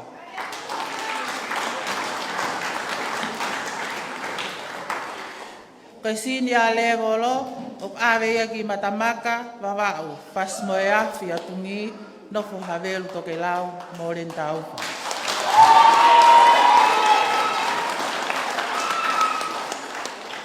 Toko taha ulunganga lele itaha i he junior level awe ia ki angaha e ua no muka haapai ngere ia Tongatapu prena ise whakaosi tuku afu.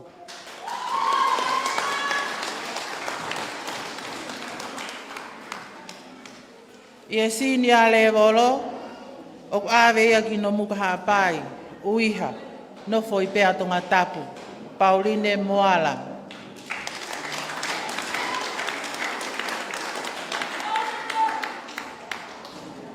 Piai foki pa mo ngahi pale na foaki mai whanau nei tūki mua i he sipoti. Whafofonga i a tongani he malae o e fuhu. Awe ia ki a sofilisi whirimo e maka, niu tōua, tānea wawau, mao whanga, Tongatapu. Toko tahana ne whafofonga i a tongani he malae o soka, o awe ia ki veitongo ki a ana tala singa.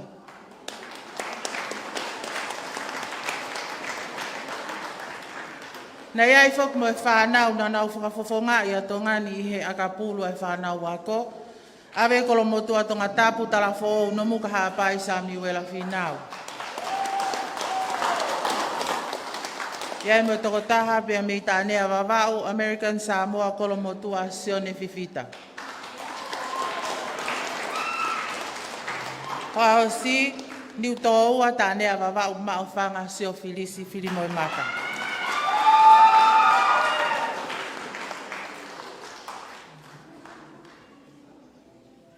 Pea whek mo e pale heni ko e pale whakalangi whaki he laiperi ko mea ofa ia e tahu laiperi mo ia ko anga. O to e whaki ia ki anga ha e ua no muka haapai ngere ia Tongatapu prena ise whakaosi tuku afu.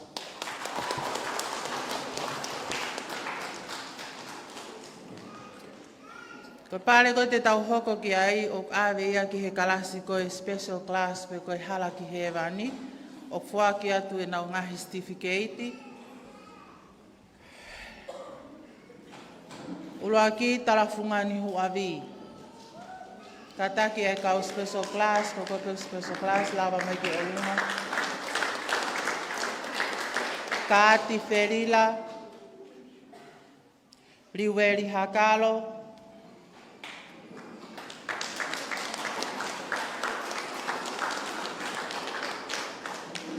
Fereti Finau,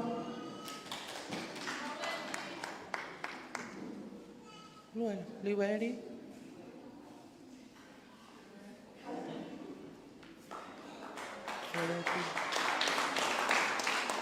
Maafu Finau, Maaf Mahe,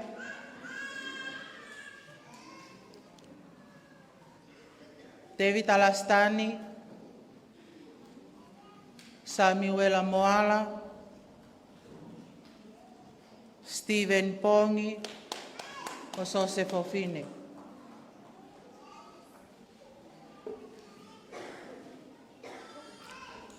O kuiai foki pa mo e pale ma ke he ni na e poaki me a alipate Filimo e Maka ki he whahinga ni naulawa ato ako i he whale whahipuluhu whanga he whakatapu.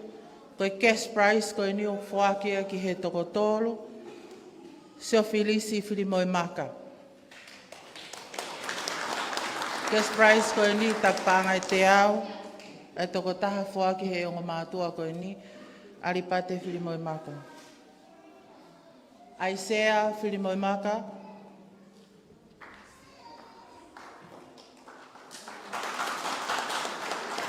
Pea motoni lea aitoa. Malo. Te tau hoko atu heni ki he skolasipi na e whaaki ia ki he whanawako ko e ni ko e whakamanatu o Sioeri Vaihola TV. Ko e skolasipi ko e ni ko e whakamanatu ia ai na e whaaki ia bea mai Vaihola TV Junior bea mei Asteleria. Ko e skolasipi o totongi e ako ki he tau wanoa wafa, totongi kakato e ako, Whaki mo nau wako, mo e wala ako. Ai au awea ki a los mantapu.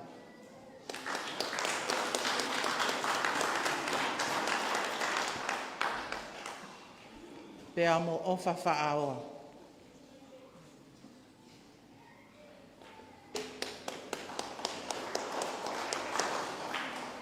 O to eskola sipi pe moi ni taha koe whakamanatu pe moi o sioeri vai hola TV, koe whoakia e he waifi milise TV, ai au whoakia ki alome kena fifita, whoakia koe totongiako, walaako, nau wako ki he wanoa wawha.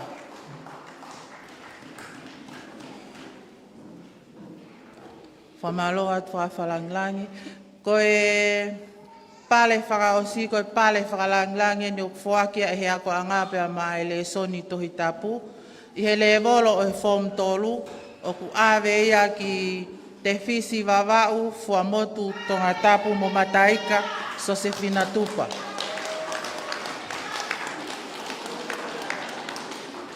I he le volo o he form wha, ave ia ki no muka haapai, tala fo o kolomotu a Tongatapu, mere finau.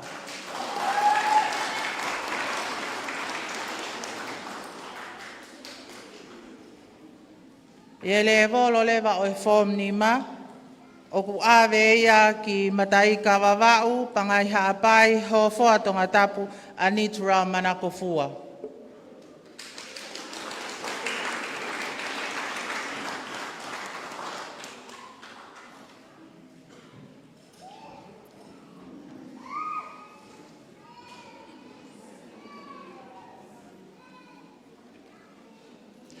Whamaloa tangata ik whakalanglang, koe ngata anga ia o e whaki e pale makehe i he pongpongi ni. Maloa o pito.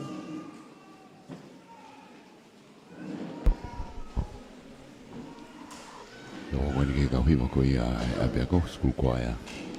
Mo he Jerusalem.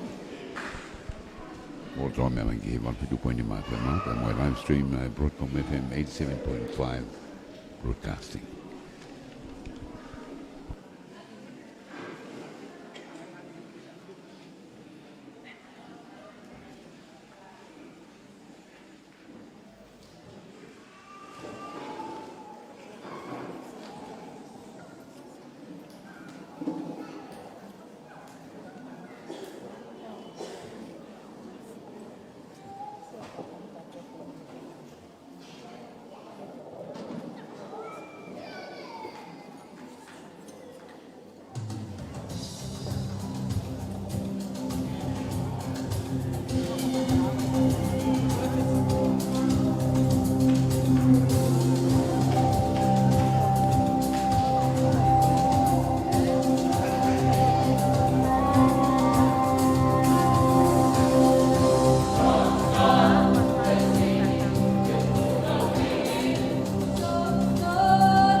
na kwa ya ko I se lo sa.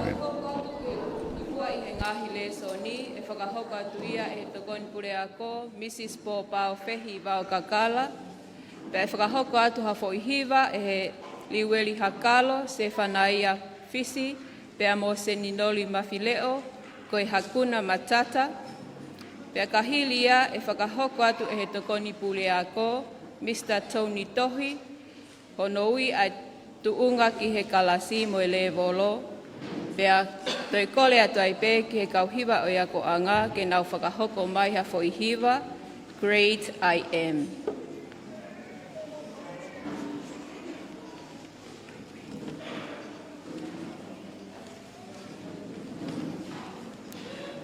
Whakatulo atu, e ki whakawhalangi.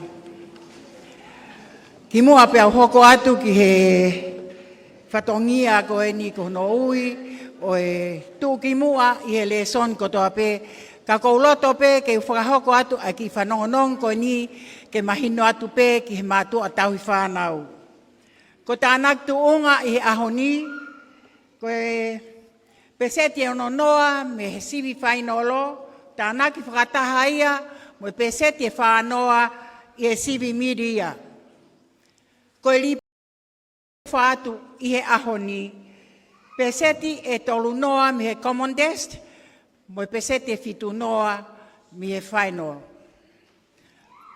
A manaki pē e mahino atu a ki whanonongo o whai atu.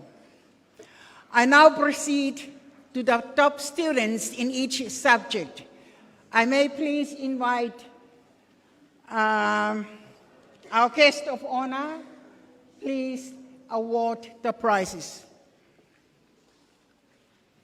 Ko tūki mua I he lesoni Englisi.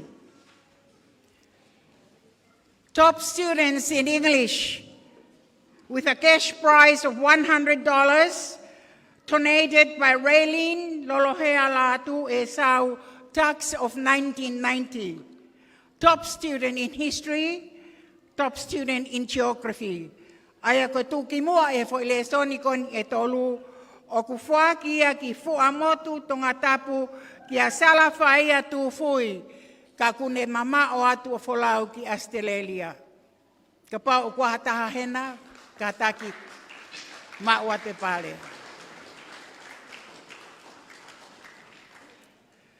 Lesoni lea whakatonga. Top students in Tongan language.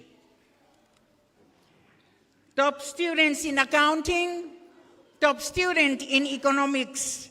Aia ko tuki mo aeni he lea whakatonga, accounting, mo economics. Ave ia ki whale tu loto, sia ko veiongo, api ko kaho mo wailahi, kolomotua Tongatapu, langa kari halatau.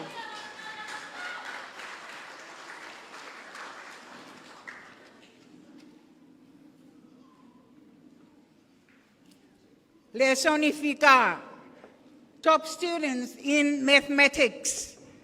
Aveia ki tungua hapai, ma ofanga Tongatapu, nofu he whonu mo moaho foa Tongatapu, whinau tautua a.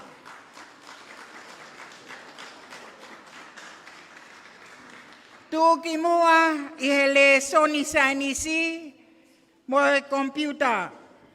Aveia ki vaini Tongatapu, le mātua wawau, loto foa hapai, le sieli waka.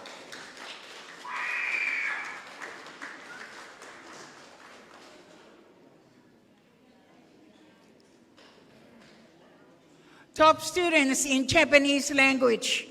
Tōki mua I he lea whakasia pani, aveia ki whas mo e awhi atungi longo teme Tongatapu, mele whinau ofa auhia I moana lea ai toa teu.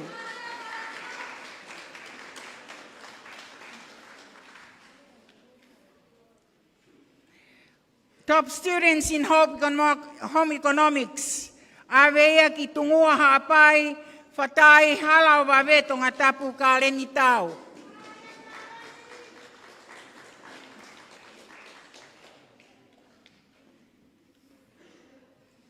Top students in industrial arts. Whasi mo e awhi, loto foa hapai kolomotua Tongatapu, Willi Helu.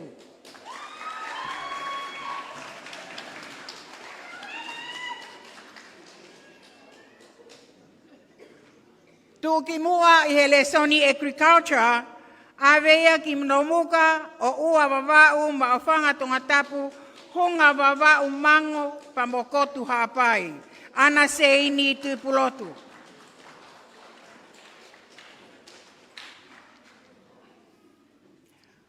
Tuki mua I he lesoni musika, ave ki haafewa to mololo nofo vei tongo Tongatapu, William Mila.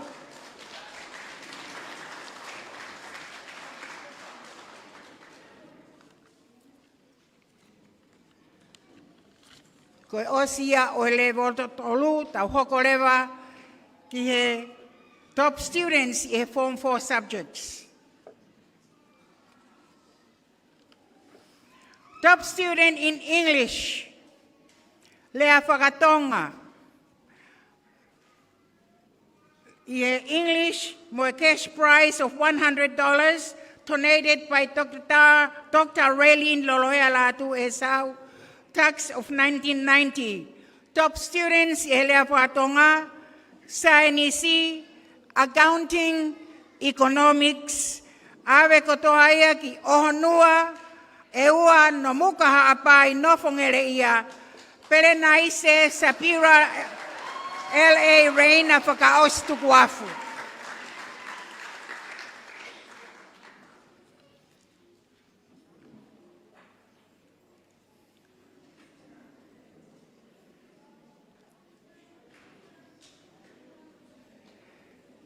Tuki mua I he le sonsio kalafi, avea ki Nuku'alofa, Polaha Tongatapu, Jessica Naoko Matafahi.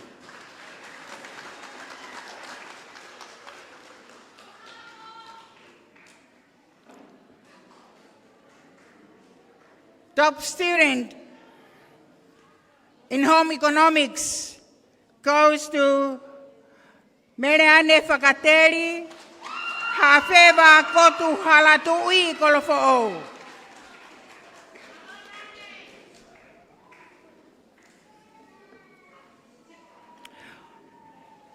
Top students in industrial arts, avea ki kotu tungua o ua no muka nofo halatu I Kolofo'o, Paula Koloa.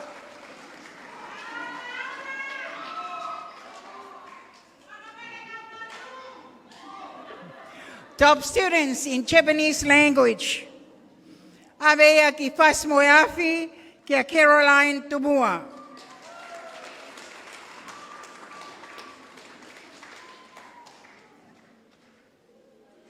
Top students in agricultural science, avea ki whangare o ngā haapai ki a Peniahi Niukapu.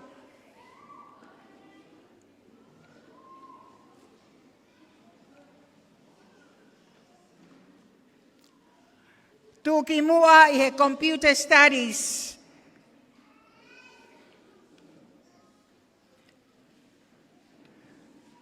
Avea ki a Perenaise.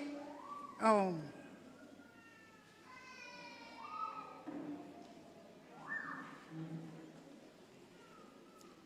Sapira L.A. Reina whakaos tukuafu.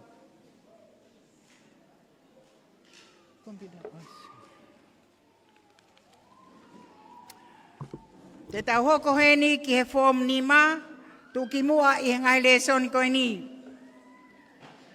Tuki mua he lesson I English, top students in English subject, with a cash prize of $500, donated by Claudia Popa Fehifotu, in memory of Virtual Michael Javiareta Jr. Cash prize of $100, donated by Dr. Raylene Loloea Latu Esau. Top students in industrial arts,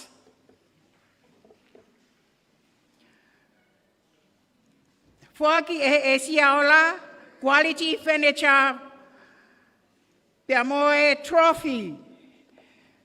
Fuaki kato aeni kia Abraham Thomas Talahau Folau, Fasmoeafi. Korfo.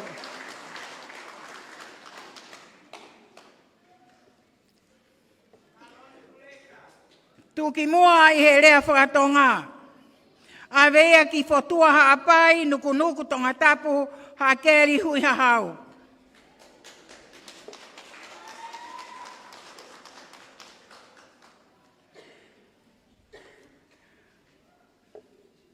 Tuki mua I hele son sainisi, toi tuki mua I hele sonifika. Avea ki ahau kolomotu a Tongatapu, Abigail Ika. Pe moe biology fa Moimoi.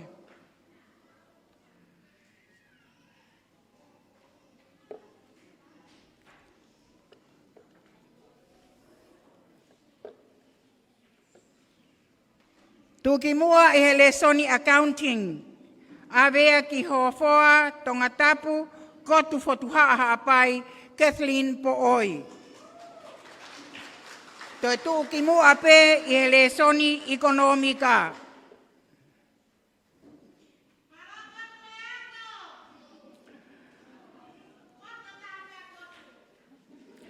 Tuki mua I hele soni siokalafi.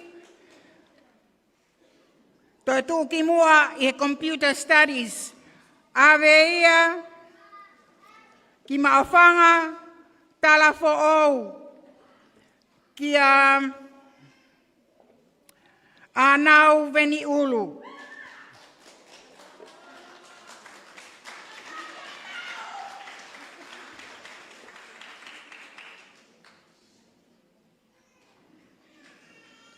Tuki mua I hele soni historia, avea ki uiha hawhewa haapai Elisha Filimoto.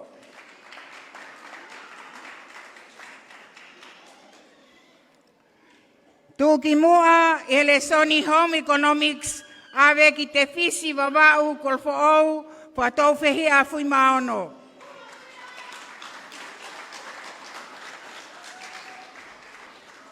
Tuki mua I hele soni agricultural science, avea ki a Marie Peleketi koula tofoa holopeka haapai.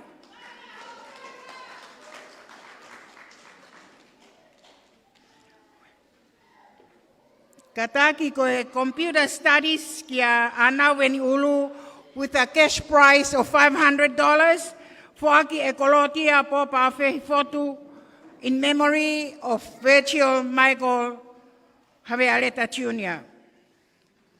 Koe le soni musika, avea ki niuka sa kolomotua ki a Senilori with a cash price of $200 paanga, fuaki e mai a kafa tui Nuku'alofa tax o wanoa tahanoa.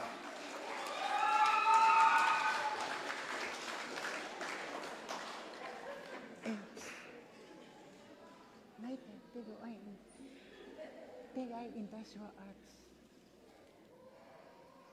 Emia. Hey, tege. Sela, tege indasi. Lesson indasi tege ai. Epahame. No epahame.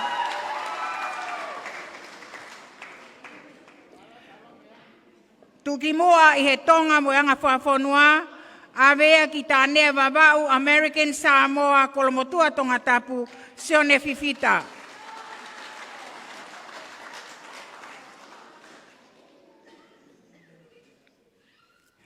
Ko visual arts, o whakia ki Nomuka, ki a Pauline Moala.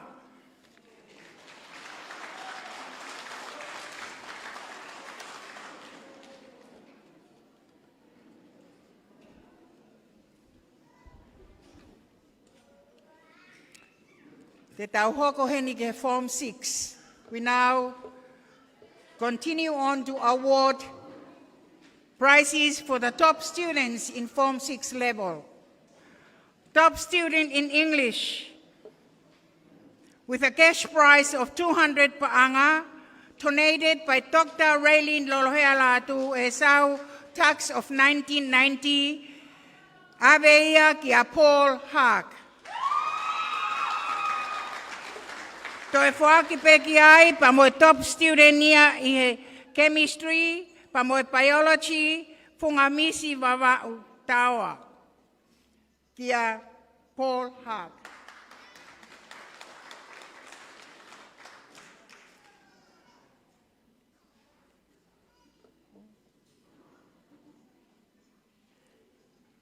Moi fisik katak.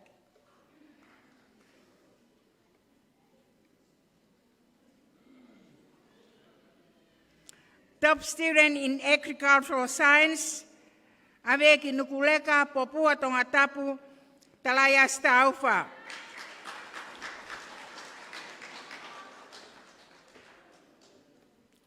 Top student in accounting, and top student in economics, aveki Lapaha Tongatapu Satua Kiu.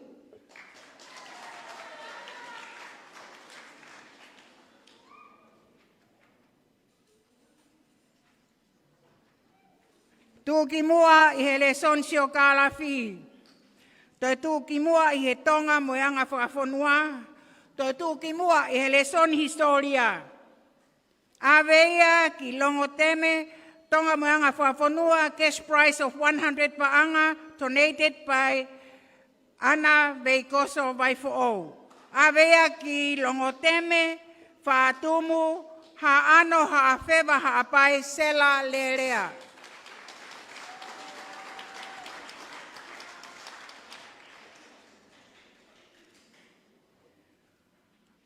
Tuki mua I he lea whakatonga, le soni lea whakatonga. Awe ki ha te iho, kia mele fine.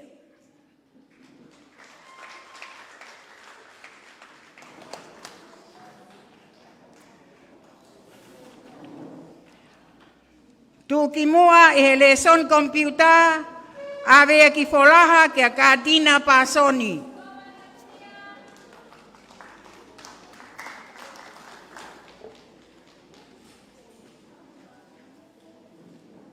Tuki mua I he lesoni design, technology, awe ki toko mololo kolomotua Tongatapu, lavinia holani.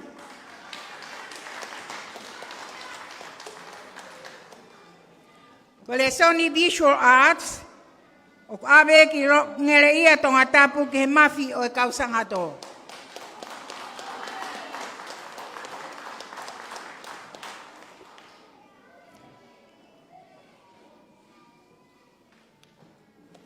Malo atu ei falang-langi. Malo.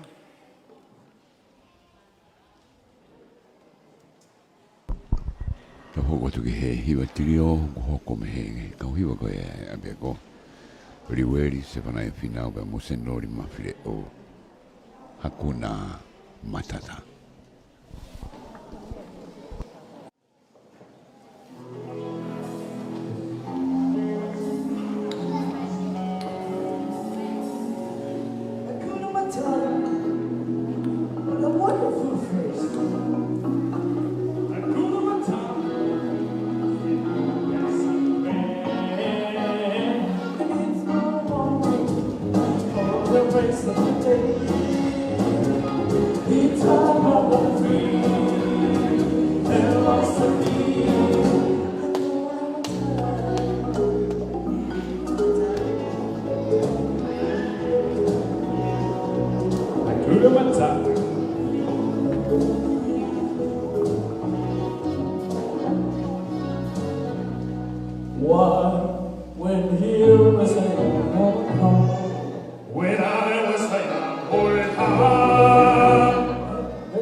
Philosophy.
Lueri sana pinamo senori mafleo. Tunga ki klas pole volo. Torni ano ton tohi me ton pole ako ia. Raki o me ton. Te tau hoko atu ki he maupare i he tuunga whakalasi pia pehe foki ki he le volo. Tantai ki whawharangalang kore whamemore ti he wheitona. Ka he whaki a ngahi certificate ko ini. Ke kau tū ki mua, toko tau tū ki mua, whakalasi pia pehe foki ki he le volo. Ko form free e mā. Ko tolu mauia ki ahau, Tongatapu, e mere mafi.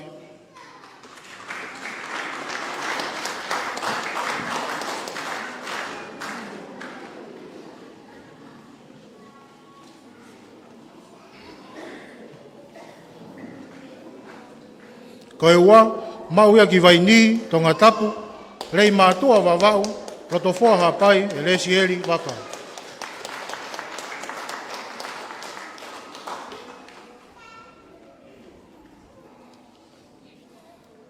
Pea koe kapteni ki he form free e mā uia, ke whare tū loto, sia ko veiongo, api ko kaho, mo vaitahi, kolomotua Tongatapu, e langa kari, halatau.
Ko e wā, mau ia ki tā nea wawau,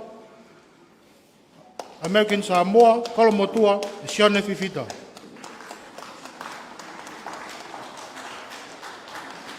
Ka koe uraki i he Form 5A, mau ia ki kotu, ko paha apai, nofo ho whua Tongatapu Catherine po oi.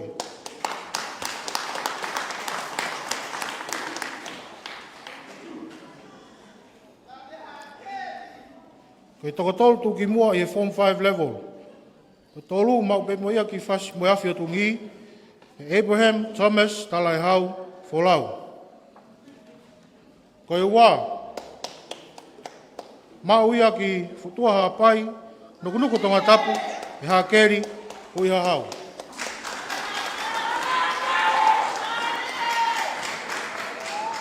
Ko i kapteni ki he revolo from Nima, o mau ia ki kotu, ko tu haha pai, nofo ho fua Tongatapu e Catherine po oi.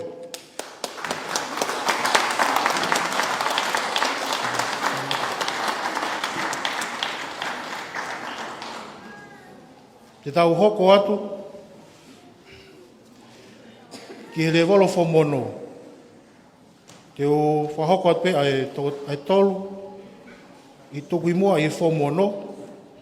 O mau ia ki la paha, wha motu, wha laha, wha kakai, wha ua hapai, wha taha pia moe pare pa anga te au, wha ke korisu tuku, tau wau taha, walu o Amerika, mau ia e sa tua kiu. O tolu tuku i mua eni, i fo mono.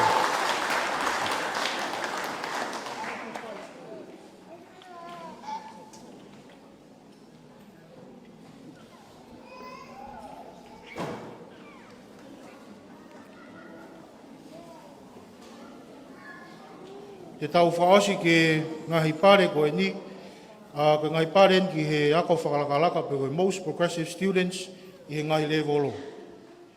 Koe whom tolu, mau ia e Willie Hell.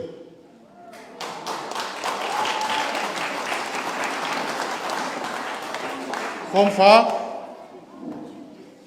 mere whinau.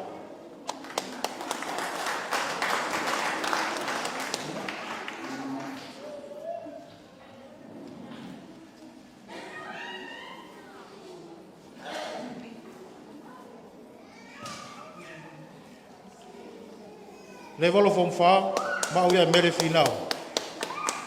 Revolo from Nima, mau ia hakeri, hui hau.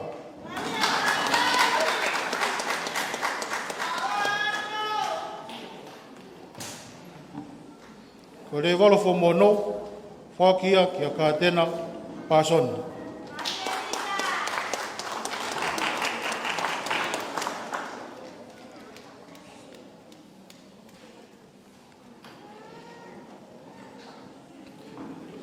Tau whaosi pe ki pare makehi koen, koe pare na ki nau tolo e kau ngāwe mate aki. Ka taki ke o rau uia tō mohi ngapu wha moimore mo mea mai ki mua, ke whake ata e ngai Steve Katie koen i he kau ngāwe mate aki. Waki ko mō renta auwha, Samuela Finau, Mawai Manakofua, Sen Lori Mafleo, se whanaia pe se fisi, pe mo Paula koloa. A mo mori mo lava mai ki mo.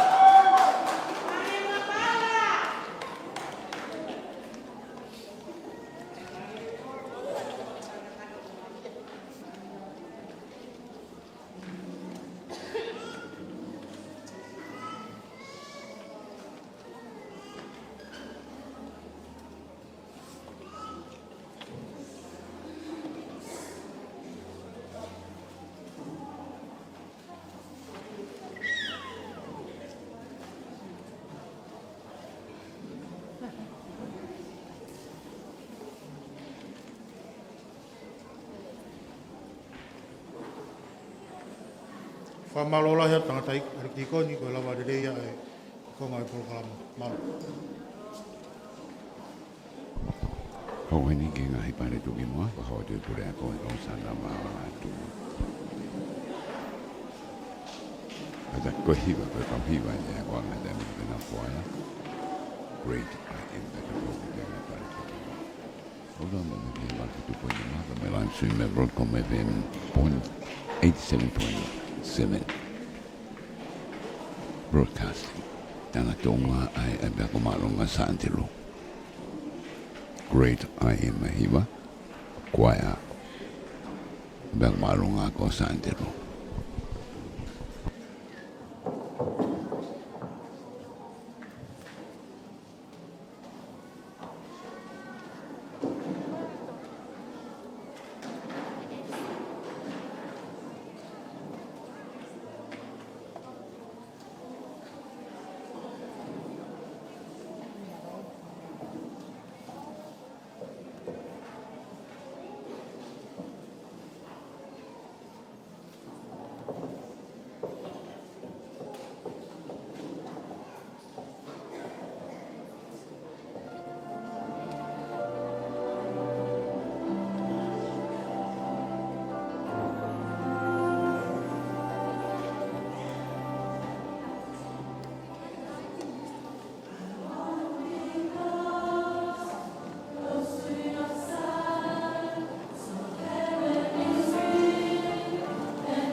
Whātaki ko le atuheni ke whanawako ke ilue takai holo i tu a ke moulawa mai ki lotoni.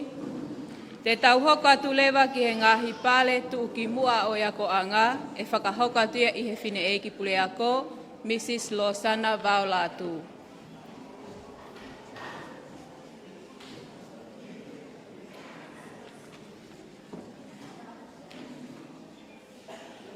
Ki mua pau tok whakahoko atu ai pale tuu ki mua e tolu i he kātoanga tānak tuunga e ahoni.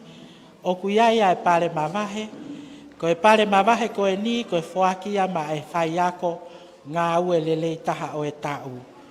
Pea kohono mo o ni ne ngā ue lelei ko toa pē, kana e iai pē ai toi ki i mahulu angeia. Pea kau i he whai ako ko e ni kua whiri ke whoaki kia e pale ko e ni, ko e toko taha e ni na e toko lahi e lava e ne kau sivi i he le soni na ane whai ako i he whōmuono i he tau ko osi. Aia koe na e tō pē toko taha. Me i he toko hongo fulu mā ono pe koe hongo fulu mā walu nai. Na e ako i he whai ako koe ni. Ko ia koe pare ma kehe kua whoaki ma e whai ako le lei taha o e tau uawhe ua tolu o whoaki a ma e tiu talahi whewhine. Ko ana mei koso vai fo ou mei ha awhewa ha apai mo hou ma Tongatapu. Ko e pare koe ni ku whakia he poate, ko e paanga e ni mangeau. Ko le atu ki e tiu talahi whewhine, ke whakawhe i atu pia mo e whawhalangangi, pa ko whakawhe i mo e tahin tau po ou ke whamore mole, ka e whakia nge ai pare koe ni, pia mo e u pare koe ni te tau hoko ki ai ki whawhalangangi.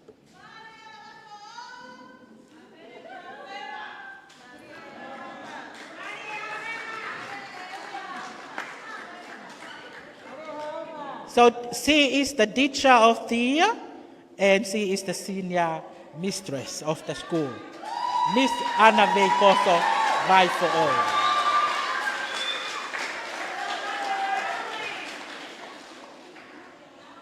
Ko e ngahi pare tuu ki mu ai ni e tolu ku tau tatari ki ai. I he ngahi pare e tolu koe ni, ko e pare uluaki te tau whoaki i he ngahi pare tuu ki mua o ku iloa whakapapalangi koe best all round students. Pa koe toko taha koe ni o ku lelei taha he tapa kotoa e ne moui i loki ako. I he ngahi ngā ue whakalotu. I he ngahi ngā ue ki tua ai ako i he ulunganga, i he teunga. So the best all round students for St. Andrew High School for year 2023 goes to Mafi o Kausangato. Solomone, Liwaki, mei haano haapai, pihifo tongoleleka, haateiho, no fongere ia. Mo pas mai kataki, koe Mafi ene o Kausangato, koe au kune mau ai pare best all round student for the year 2023, Solomone Liwaki. Toi pas mai ka Solomone.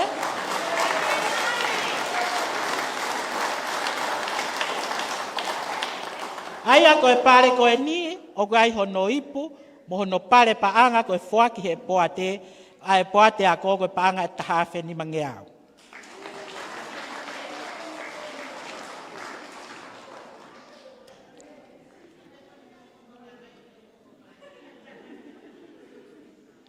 Pale tau hoko ki ai. Ko e ua whakakatoa ia. I he ako anga. Oku awe ia. Ki toko mololo. Kolomotua. Ki a Lavinia Holland. Ko e pale koe ni oku iai hono trophy. O kui ai pia mo e pare paanga. Paanga ni mangeau whoakia he koristutuku Amerika ta uvalutaha ki he valvalu. O kui ai mo e pare paanga ni mangeau whoakia e poate ako. Whenga whakatoa e pare koia kua whoaki ma ai ua whakakatoa o e ako anga i he ua noa ua tolu mo e paanga e taha awhi.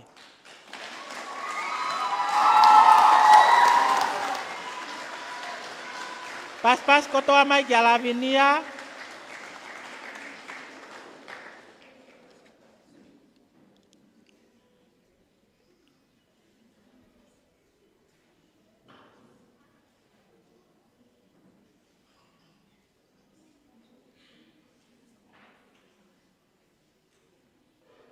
Ko kapteni.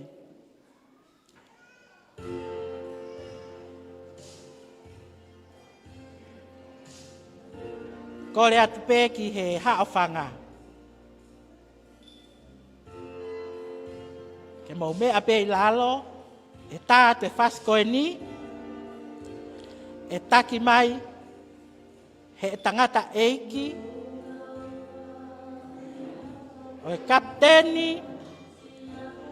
tūki mua. Pe iloa whakapapalangi ta tax of the school. For the year 2023.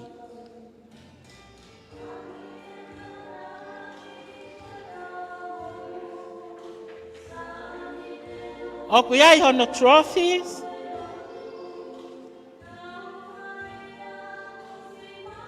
Pare paanga foaki. Kolis tutuku Amerika. Ta uval taha valu. Paanga fitu ngeau. O foaki e poa te ako e paanga e taha fe tolu ngeau. Pe ako foaki mo e pale e Friendly Island Bookshop ko e paanga e ua ngeau. Ko e whakakatoa o e pale paanga ua foaki ma ai tuki mua kapteni o e ako maalunga sangato antelu ki he ua afe ua tolu o foaki ia ki a sela lelea o ha ano ha pai whātumu ha awhewa ha pai pea molongo teme Tongatapu. Kore atai pe me tamai lava mai ai pe ke mo mau atu ai pale. Paspasi mai tax of 2023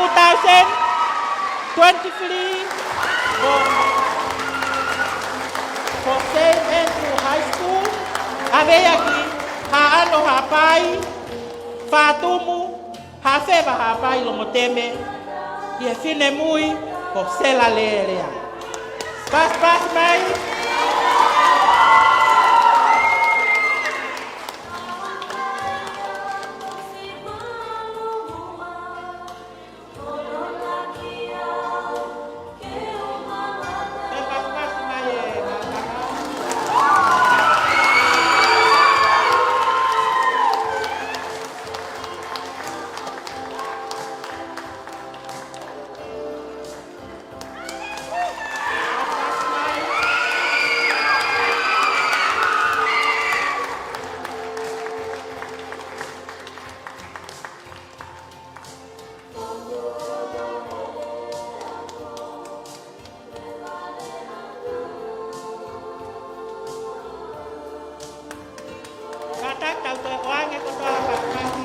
Mai kapteni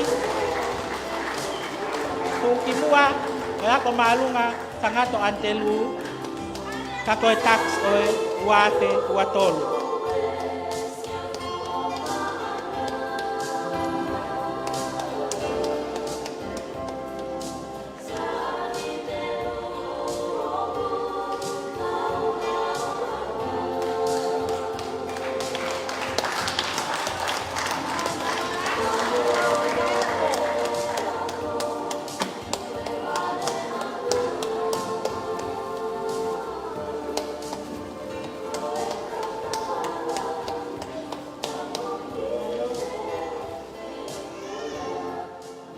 tau hoko atu lewa, whakawhi atu ai kapiteni pe koe tuki mua e ako anga maalunga sa antelu ki he wawhe watolu, ke ne whakahoko ha alea ma ai ako anga.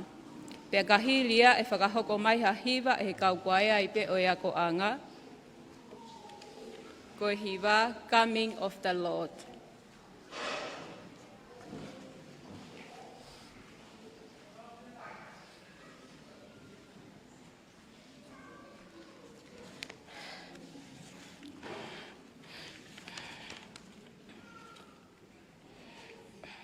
Praise God, for He has done marvelous things. Your guest of honor, distinguished guests, principal, parents, teachers, faculty and staff, and to my fellow classmates of St. Andrew High School for year 2023. Good afternoon. It is greatly an honor to express my sincere gratitude to our most gracious Heavenly Father for this historical moment of my life.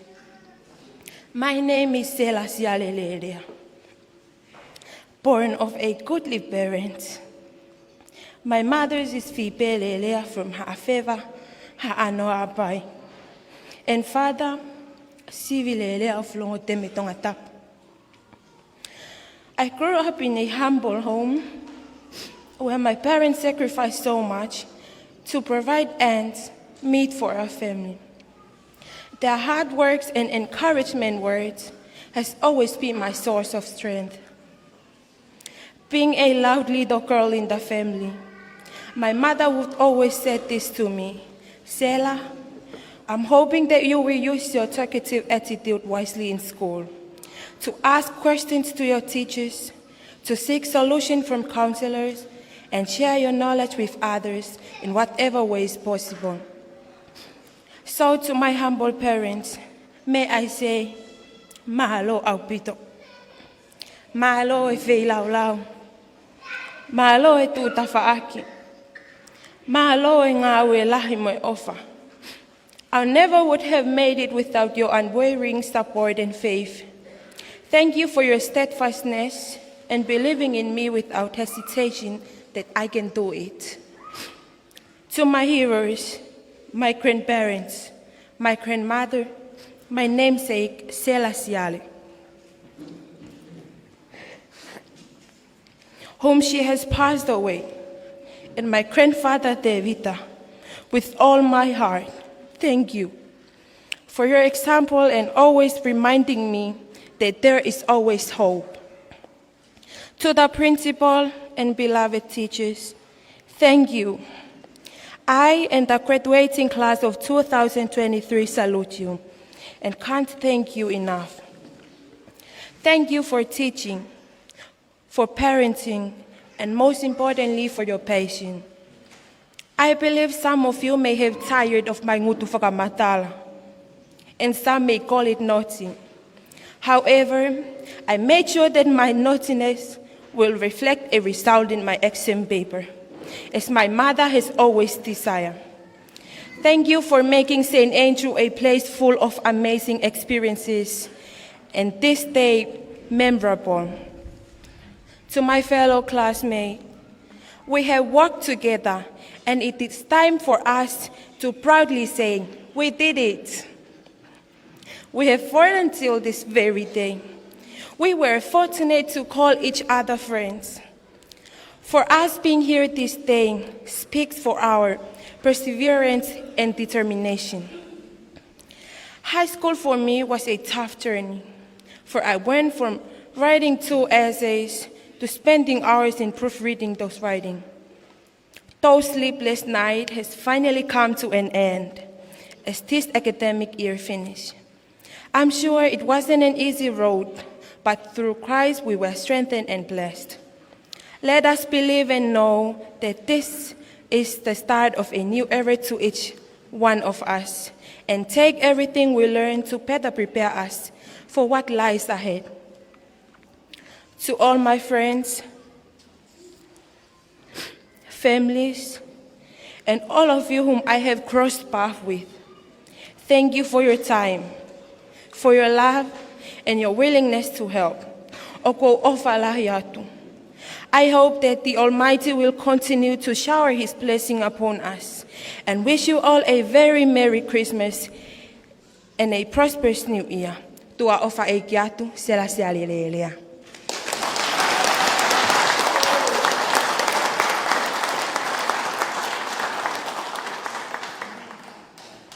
Whakawhi atu ai wheitu una, whakawhi whakalanglangi oi aho, Alekti Koni Mr. Lisiate, Kensington, Fifita, ke whakakoloa ai katoanga, pia kahilia e whakahoko hea ko anga, hafoihiva, swell of the chorus, pia whakahoko e he Palestine ko listutuku, Mr. Silvenusi tau moi peau halea whakamaalo,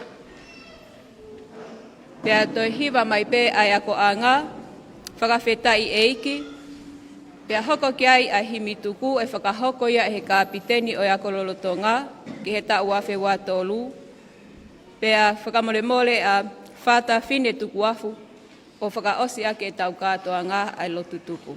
Mahalo au pito.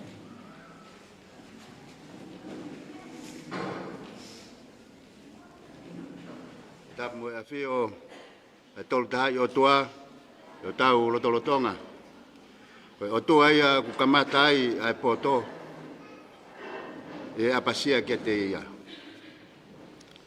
O tua ia ko ofa, o tua ia ko mooni, mo merino. Tapu ki o mo afi fio, ki tupo ono. Au mai tahine kuini o whina Tonga, kuina naspau. Tapu ki tahine princess, o otu wharenite, princess Charlotte, ma whire o Pilorevu tuita, a moe whare o ha moe ofu. Tapu atu ki a eki whatawhehe o la paha tuita, a moe ho eke whanua. Tapu atu ki he nantai whaifkau, ka umai ho eke takiloto o Tonga. Tapu ki he sea o e poate ako, a moe kau me mipa poate. Tapu ki he president lahi o e kau taha tutuku. Tapu ki he president lahi o PTA, a moe ngahi mātua, tau i whanau, a moe ngahi kau ngā mea, o e apiako maolunga, sangato antelu. Tapu ki he puri ako, o ngotoko ni, o kau whaiako kotoa, o tau apin. Tapu atu ki he mafia o kau sangato. Kau matapure kotoa, kau maa e whanau ako kotoa, o e apiako maolunga ko sangato antelu. Ai tuki mua, o au ke si taha o tau apini. O atu lo watu. A koe aho, a mono whakolo a, tau lawe ai, e ofa alo ofa e otua. Koe poto ke he, o tau atape ki ai. Aku masiva hata i he poto, ne kore me he otua, e tene fuaki mai. Koe kamatanga o e poto, koe apasia ki he otua. Koe to'o e ngutu o e poto, koe koto ofa, moni, mai merino. Koe katai ki lani tau poto, ko tau ikuna, ai whahi tau whako, e wafe māuang fulu mātolo. Pāku tau whi whakamoni aki, nei kai whaingofua. Tau pena e tokonaki, e sihova, se aila, ai mea kotoa, ke whai, o whakawhaingofua, e tau whekumi ke poto. Tokonaki, ono tangata, mo whiwhine. Tokonaki, e nau. Tokonaki, e ngahi mātua. Tokonaki, e ngahi kupu whekauaki, mo ngahi nima ke tokon. Toka ngai e tau where mo whafo, i e mea kotoa pe. Koe ahoni, o tau whakamon kotoa. Ka ne tae oua, ne taulama na whai, e whoa ho tau waka, pe te tau mo tā makia, ngai whaingata, o ku hoko aho maupe. Koe whakakoloa e tau ki lawe ngai visone a whare lahi, Pea mo e taloni lolo tonga, e nau maa e moa koe aku. Ke tau pā mo tolo aki, e tapa kehe o ilo pea mo e ako. Ke tau whatau a tā ina ai tamasi I pea mo e tāhine aku kotoa pe. O wafe mai ho tau a pini. Mei he whakangata-ngata, whakakuonga mua, o ilo whakata mai, ka e tānaki, mo whakaloto lahi e tau whānau, e whaaonga, o nau ngahi tareniti. Pea ke ako, ke pot tatau pe, a tapa kotoa pe, o e moui lo tolu. He ihe a mui ange, e kei whepoupo aki kotoa pe, a ngahi ola e tau whenga, ke maanu ai, e waka o siasi, e waka e pure anga, e whonua, a motau whanki whamiri. Ko Tonga e tūloa, ai Tonga ku malama miono kakai, ai poto whakapoto, na e kore e King Solomone. Ko poto ia ku pito he keres milang. Ko poto ia ku malama me ai, e ngahi huelo, o e fua o lau maari e, maa onioni. Ko hape ho ki tareni ti, mo ho ki ilo, ka ke whai aki, o le rei taha, kune whakatupure ki na ia, e o tua, ke whai aki, lo whakalangi-langi.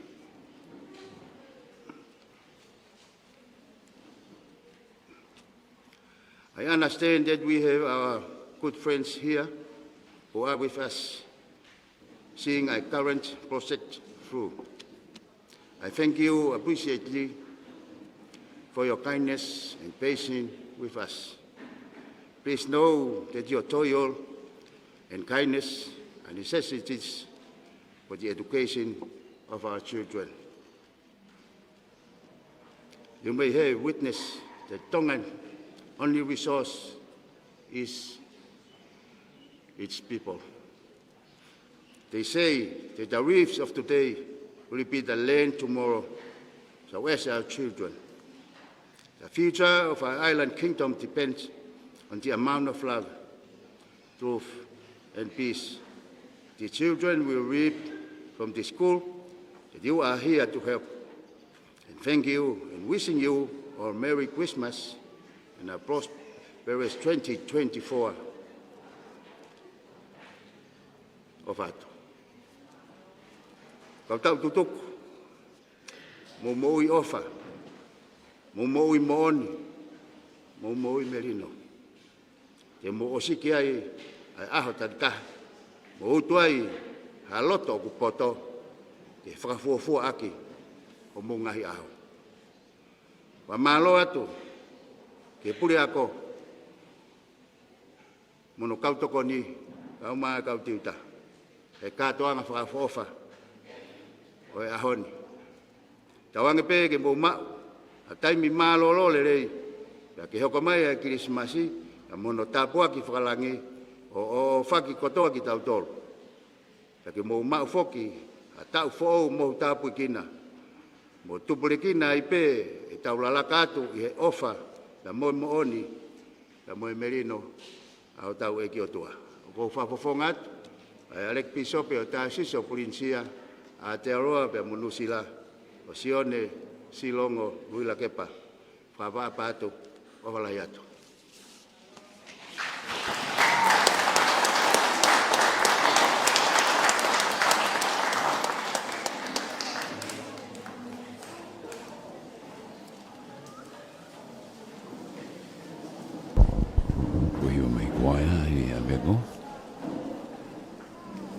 Sort of the chorus.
tala Tongatapu ko siya whaki.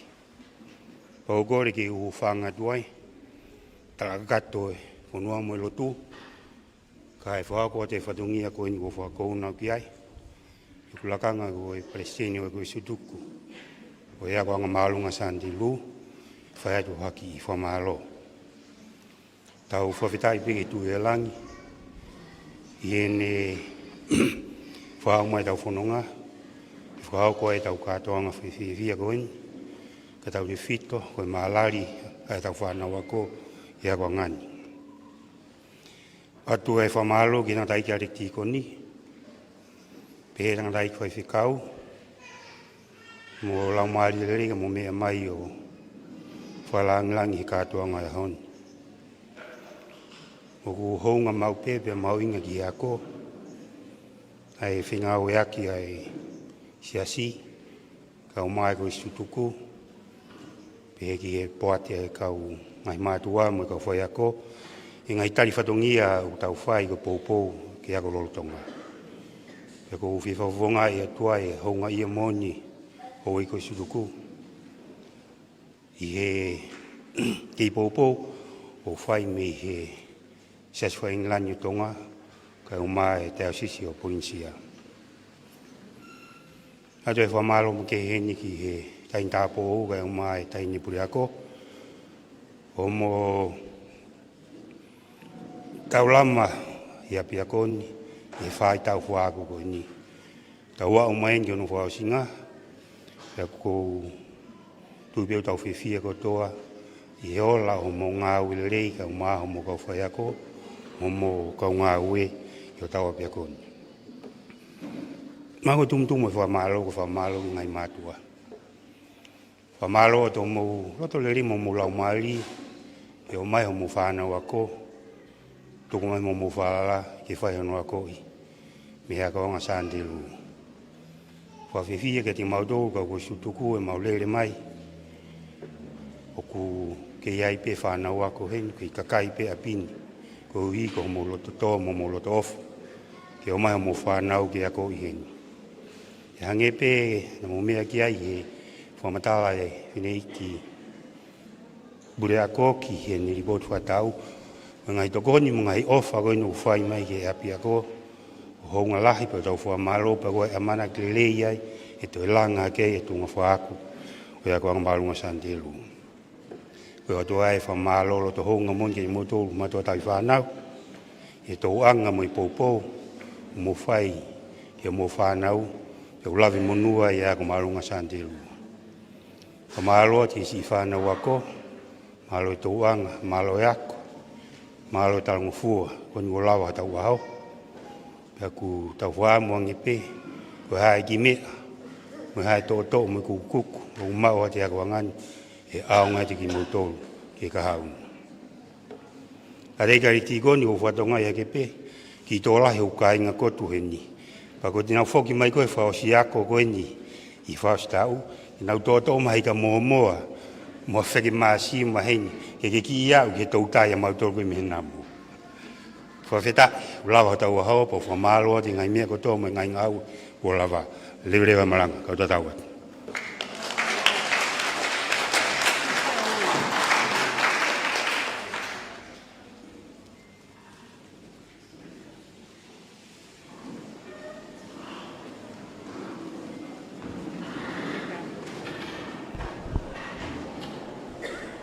Steni ko Sutuku si luin sa mo bea o mere whamalo. Ki mo whawhetai ni kau hiwa ai a kwanga. Whawhetai eki. O se bea himituku.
Hiva ia apego. Kopatai e ki ko na himi to ku we la u ia kapteni a kola tonga wana mo tolu. Ko wholofola hei me whakaosia ki tau wau tānak tuunga i hoa tāne. O to oia mehe ne mangea whitungo whulu ma aua o himi, ne mawhitua, ka taki ke mo mea ke tau hiva. Hiva pe i langi ai kau angelo, pa ma vava mo ma manie. Whakahiki hiki mo nuwe ne to ki he universe Filipe. Kua alo i mai ha tama e iki, tuku mai ha foha moonia. Ko tupu tonu ia Elohimi, ko ho tau Immanuela ia.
Laia ke ilo ata mai ko lope. Tau hie ke mau I hombo loto ai ofa e o tua ko tau tamai. Pea mono alo ko Sisu Christ ko tau eiki. Pea koe tāpua ke ai o tua mafi ko tamai moe alo pea moe lau marie maoni oni. Ke ia te ki tau toluni ko toa pe ia. Ia tai mini pea tai ngata. Amen.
Koe kakato ia e programa tana tuunga koe ia e abea ko marunga sande lupi ta uano ua tolu. Koe ta uni kuma o he abea ko ki haano whātomu e sera siare lerea. Patongi nea atoa e whamawhora ko ia ai wapitu poini mai pe mak, ngai whetu mō mea mai mea e. Te pe whaki mō kumotoni mō mamata mai mea murina, mo ngai whetu kekehe ka wakatu tuku, whamiri, maheni me kaunga mea, te kumarunga santelu.